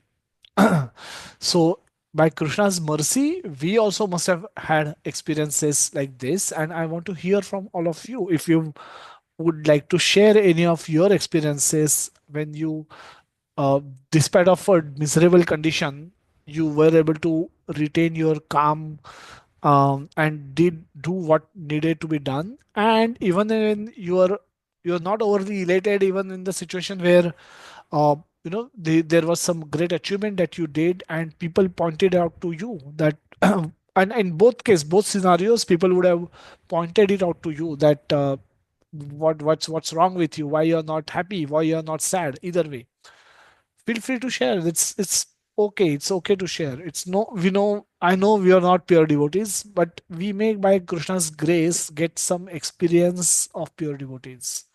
This is what pure devotees will feel 24 by 7, but by Krishna's grace, we may get glimpses of that happiness.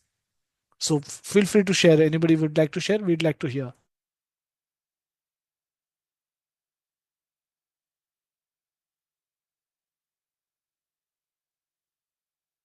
Yes, Mataji. Anamika Mataji.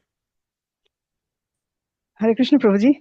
Yeah, I have got a rather a funny incident where, like, I was with some of my friends, and we were talking, and suddenly a lizard fell on me, on my shoulder from the ceiling, and everybody was so scared and jumping around. I was just closing my eyes and remembering Krishna. I know that that poor thing also might be very scared, because everybody were running around and didn't know what to do.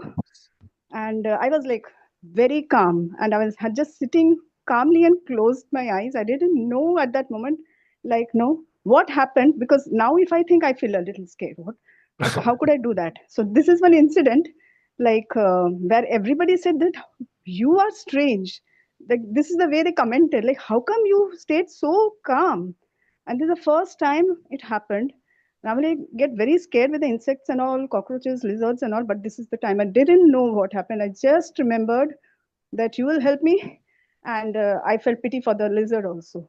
So this is it, Prabhuji. Hare Hare Krishna. Krishna. Thank you so much, Mataji, for sharing. And you, in your before coming to Krishna consciousness, do you think you would have reacted differently? Yes, Prabhuji, I used to jump when I see, I used to call my husband, I mean, Okay. Prabhuji, or I would shout so badly Yeah, that shout, everybody in scream, the house everything would will get come to scared and like, know. what? Because of this, you are shouting so much. Is this? I was going to get scolded. Yeah. So this is the way I used to react. Thank you so much for Thank sharing. you. Hare Wonderful, Krishna Prabhuji. wonderful realization. Thank you so much, Mataji. Yeah, I would like to hear anybody else would want to share anything like this? Yes, Prabhuji, I would like to share. Yes, Mataji. I have shared one glimpse of what happened last few weeks over the call that one of my relative was interfering in her life. And earlier, I used to get scared if somebody treats like that. So it was a misbehavior on his part, and he was blackmailing me for some things. And then now I don't feel like I just. Earlier I was scared, but then as I enhanced my uh, jobs and reading of Srimad Bhagavatam, and I continue to read Bhagavad Gita. So now I feel empowered that I don't get scared. Whatever is going to happen, it will happen as per my own karma. So better I should be focused on creating good karmas for the future. And now it doesn't even matter whatever happens, and I'm just relaxed and Yeah, calm.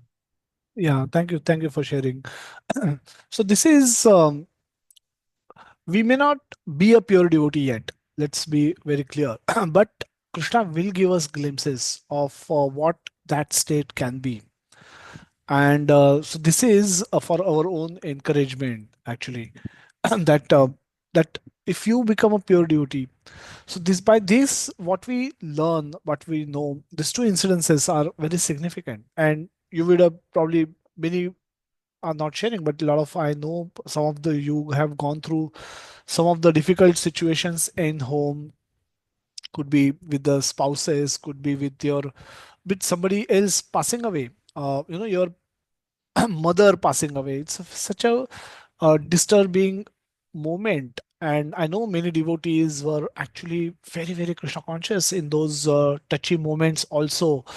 They were many of those were not in the Krishna consciousness. They were all God loving, God serving, but they were not practically Krishna conscious. But all of you, these devotees, I know many devotees who tried, speaking about Krishna in the last few days of their mothers passing away, parents passing away, one of the parent passing away, and they tried converting, giving them remembrance of Krishna, saying, feeding them with prasad, Krishna prasad, uh, kind of creating consciousness about Krishna, remembering Krishna somehow, anyhow.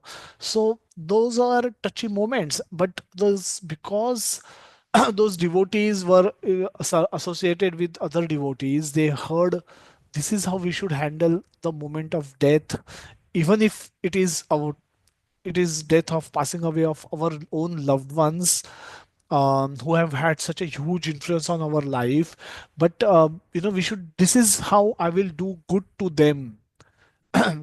It's not that they stopped giving them medicine and only kept feeding them with Ganga Jal. No, but Ganga Jal was also given because a moment will come when those souls will give up this body, and that time these devotional activities will help them.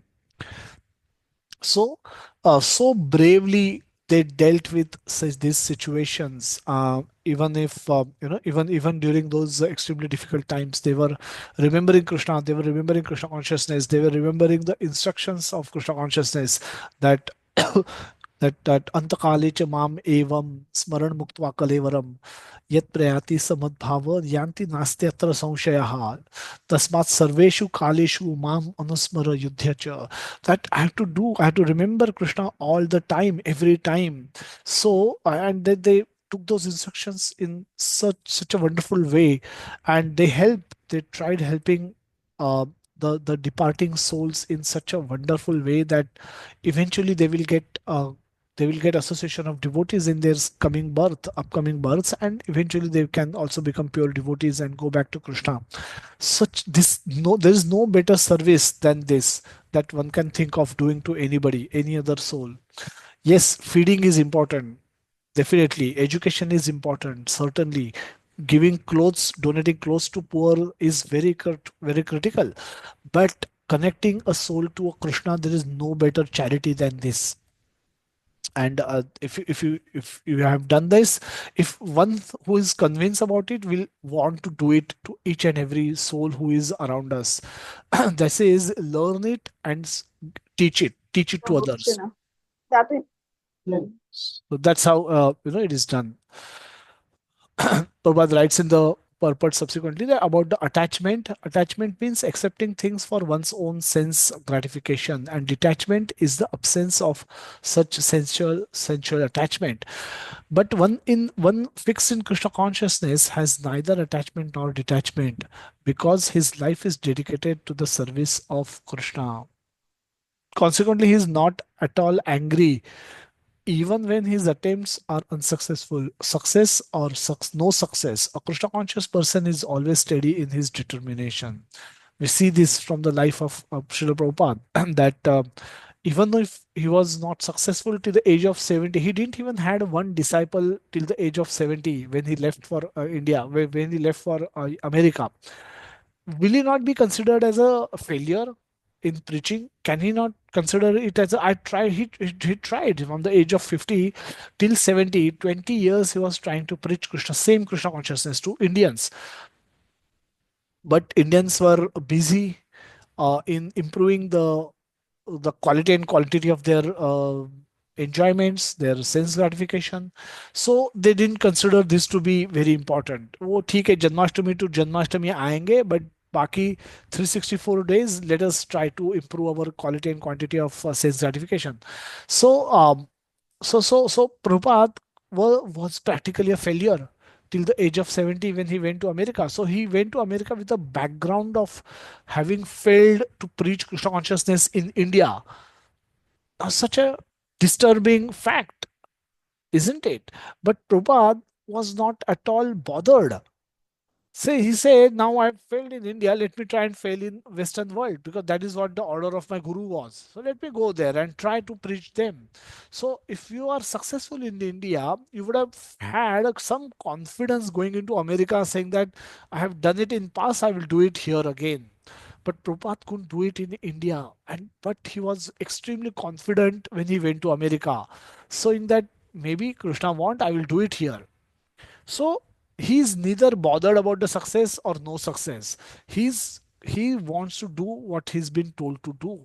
For service, he wants to be he wants to show that courage. He wants to be completely dedicated in the service without considering whether it will be successful or unsuccessful. So that was Prabhupada. Prabhupada is personifying this Muni concept. They say there is always some upheaval in the material world which may be good or evil. One who is not agitated by such material upheavals, who is unaffected by good and evil, is to be understood to be fixed in Krishna consciousness. As long as one is in the material world, there is always the possibility of good and evil, because this world is full of duality. But one who is fixed in Krishna consciousness is not affected by good and evil both, because he is simply concerned with Krishna, who is all good absolute. Let me just see how many more slides.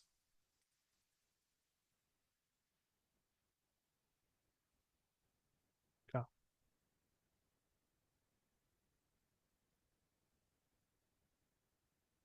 Then Krishna gave the example. Moving forward, we can go through this in more detail or more discussion. This should be learned through discussion, and each verse can be a subject matter of discussion by itself. Now, this beautiful verse where Krishna says, how what should you do, what you should do when you're surrounded by sense objects of sense gratification, what you should do when you're actually surrounded by the objects of sense gratification. How do you control yourself? How do you deal with yourself? How do you respond to the situation?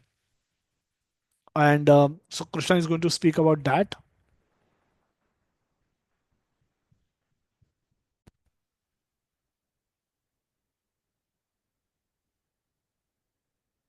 Okay. So one who is able to withdraw his senses from sense object, as the tortoise draw its limbs within the shell, is firmly fixed in perfect consciousness. Now Krishna ने ये तो बताया कि perfect consciousness कैसा होता है, but how to attain that? Now that is what Krishna is going to speak here. कि उसके लिए ये तो इतना आसान नहीं है. तो then what would be the difficulties? You will always be, every time you will enter India, after completing the immigration check, passport stamping, you will end up entering into that liquid zone, living liquid zone, where all type of alcohols are attractively presented right in front of you, a huge shop of alcohol and cigarettes. Now you will end up, no matter if you like it or hate it, you will end up. So how you should deal with such tempting situations, especially if you have had alcohol in past, you probably would have attended multiple parties with your friends, relatives, colleagues. So you it's not strange to you, it's not foreign concept to you of drinking alcohol. Some of those brands that you see in the shop could be your favorite. So but now you don't want it. Now how should we respond to the tempting situations available present in front of you? The test of a yogi, devotee, or a self-realized soul is that he is able to control the senses according to his plan. What is the plan? My plan is to go back to Krishna. I am soul and Krishna is super soul, and we came from the spiritual world to the material world. My plan of my I have to utilize my human form of life to go back to the spiritual world. Don't want to leave my business unfinished. Don't want to take birth again in the material world. So for that, that is my plan. So most people, when I have a plan, I can then I can then act according to my plan. But I need to be firm with my plan. अगर my plan change हो जाता है तो my actions will also change. Prabhat, right? Most people, however, are servants of the senses and are thus directed by the direction dictation of the senses. That is the answer to the question as to how a yogi is situated. The senses are compared to the venomous serpents. They want to act very loosely and without restrictions. The yogi or the devotee must be very strong to control the serpents like a snake charmer. He never allows them to act independently. Scriptures, some of them are do do nots. Some of them are do nots. In scriptures, basically there will always be instructions of do's and don'ts, what you should do, what you should not do. Unless one is able to follow the do's and the don'ts, restricting oneself from sense enjoyment and restricting oneself from the sense enjoyment, it is not possible to be firmly fixed in Krishna consciousness. So, for becoming firmly fixed in Krishna consciousness, one should be able to do things which are told us to do by the scriptures, that is, doing japa, uh, taking devotee association, visiting dham, uh, doing japa, reading scriptures, visiting dham, taking prasad only, food, and serving devotees and Lord in every possible way. These are do's. What are the don'ts? Don'ts are the four regulatory principles. We should avoid sangha of people, those who are doing those four, are breaking those four regulatory principles also. That is also an instruction.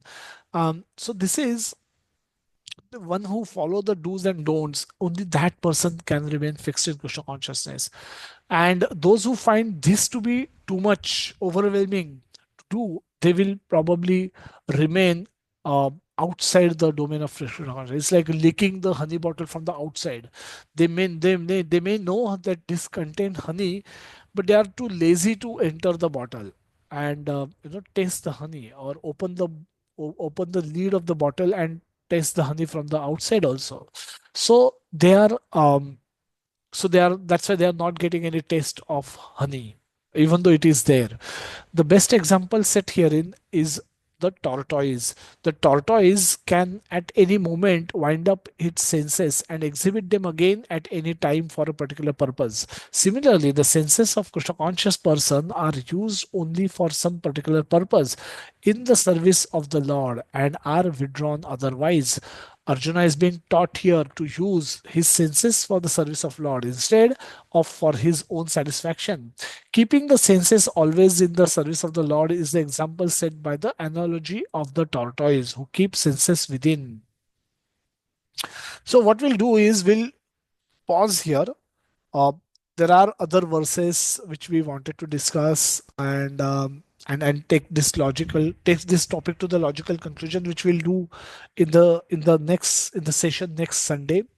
But what I'll request you all to do is to go through this section. It started from 2.3, 2.53, and this goes on till 2.72. So read this section of Bhagavad Gita before next Sunday. Read all the verses, translations, and purports by Srila Prabhupada and relate this knowledge with our reality today, what we do. So, and accordingly, let's meet next Sunday and let's have more participation rather than just listening. Because we have many of us speak often. We know that all of us have something to share on the topic of how we are dealing with the ups and downs of our life, uh, and it should be good example to be shared with others. It's a so that it becomes a discussion forum. It's not to show how great advanced I am. I agree, but it is a humble submission that this is what I have experienced, and then checking if it is in line with the current teaching or not. So all of you, I want all of you to think of those situations, and next time hopefully we can have more participative discussion. So we'll conclude today. Let us see if there are any questions on what we have discussed today.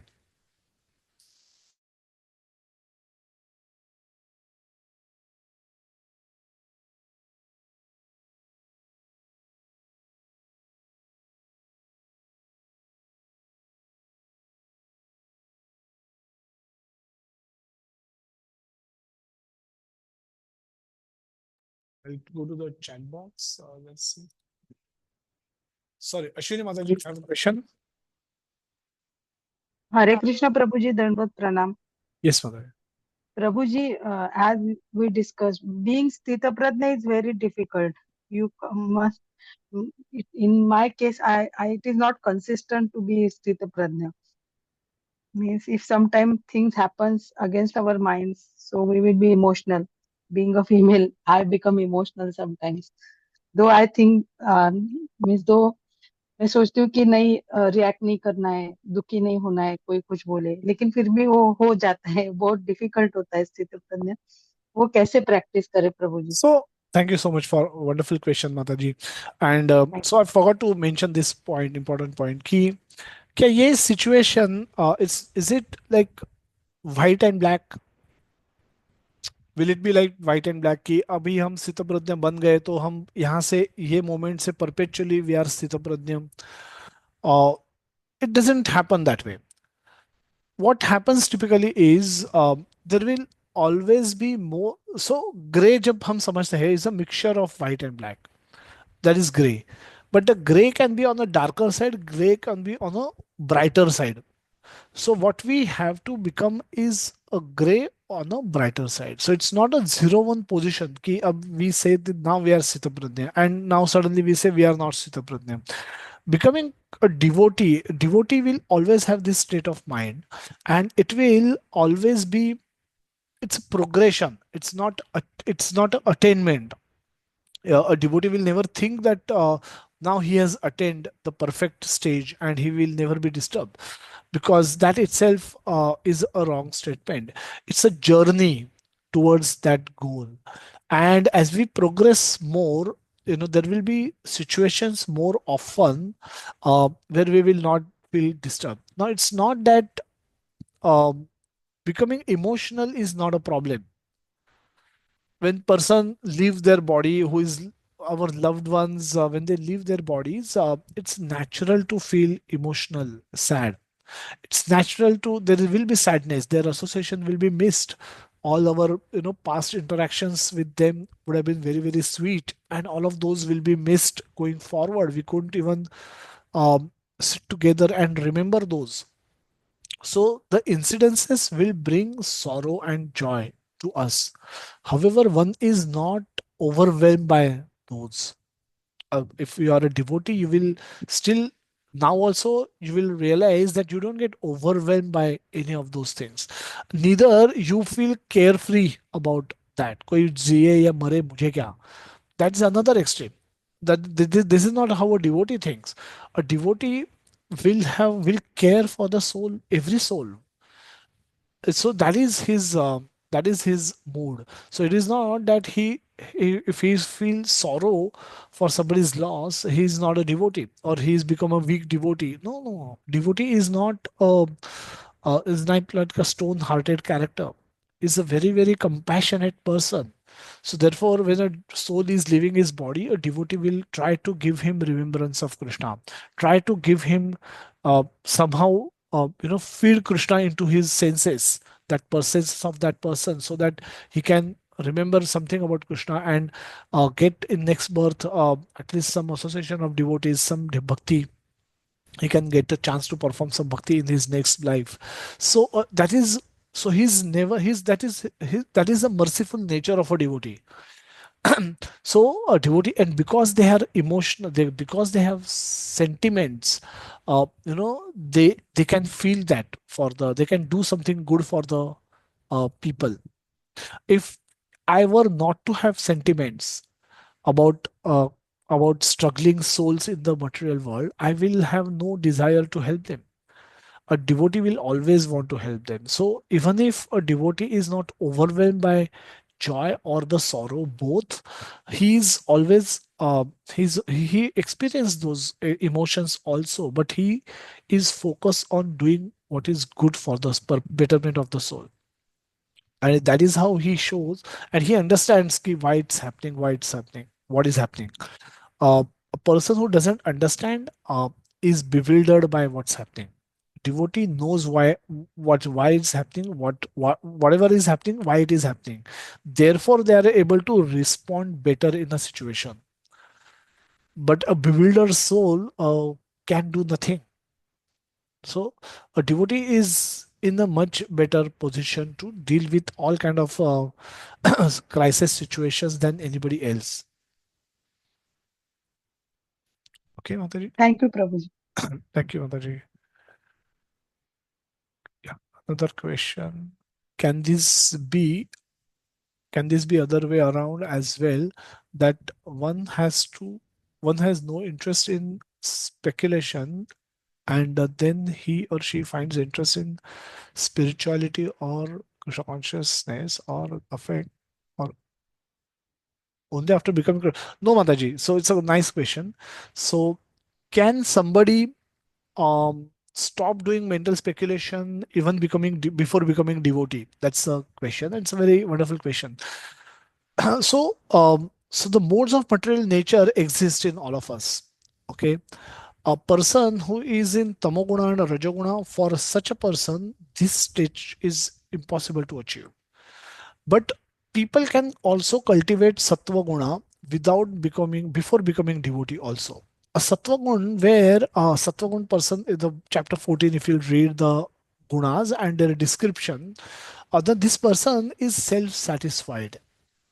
He's happy with whatever he's got. Now, this person may not be a Krishna conscious person, may have his own philosophy of why he's given, whatever he's given, may have no desire to chase to become a billionaire and millionaire and billionaire.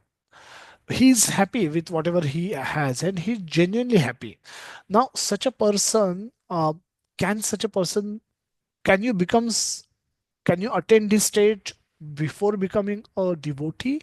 The answer is yes. If you become fixed in sattva guna also, you can attain this stage. But it is very difficult to do it on your own. A devotee, by practicing devotional service, naturally comes to the sattva guna. Even if he is in lower guna, he advances from lower gunas to sattva guna and eventually from sattva guna to shuddha sattva. So there is more to do it. Now this stage is not the end by itself. This stage is a stepping stone, is a starting point from where you actually can become devotee. Because when you attend such a stage where you are now no longer hankering for more, you are satisfied with whatever you have, you still have no answer to the question that why we have got what we have got. And because you will always see dualities in the world, you will always see people who are doing good are suffering, people who are doing bad are enjoying. You will always see people who are uh, there are the smokers who are living long lives, and people who are uh, people dying by children dying by cancer. So this duality of the world is not easy to resolve unless we have knowledge. So such persons are naturally fixed. If they are in sattva guna, that is good. But if they become, then they become more inquisitive about what they have got, why they have got, then they become better devotees. They quickly can become devotees and advance very rapidly on the path of Krishna consciousness. If they are already in sattva guna, they've got a good start. But this attaining this stage is not an end by itself. It's a starting point. Okay. So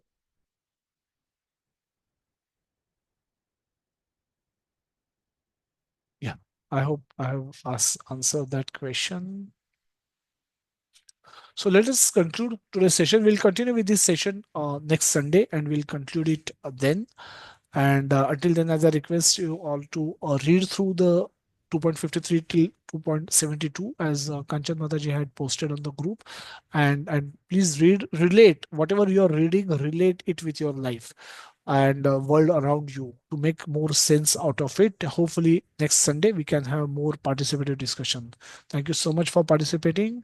Srila Prabhupada ki jai. Nitai Gaur Premanande. Hari bol, Hari bol, Hari Hari bol. Hare Krishna to everyone. Hare Krishna. Hare Krishna Prabhuji, Hare Prabhuji, Krishna. Dandavat Prabhuji, Pranam. Dandavat Hare pranam, Krishna. Hare Hare Krishna Krishna, Dandavat Prabhuji, Pranam. Dandavat Hare Pranam. Krishna, Thank you Krishna so Prabhuji, Prabhuji, much. Dandavat Dandavat Pranam. Pranam. Hare Krishna, Prabhuji, Dandavat Pranam. Thank you so much. Thank you so much, Prabhuji. Krishna Prabhuji, Dandavat Pranam. Thank you so much.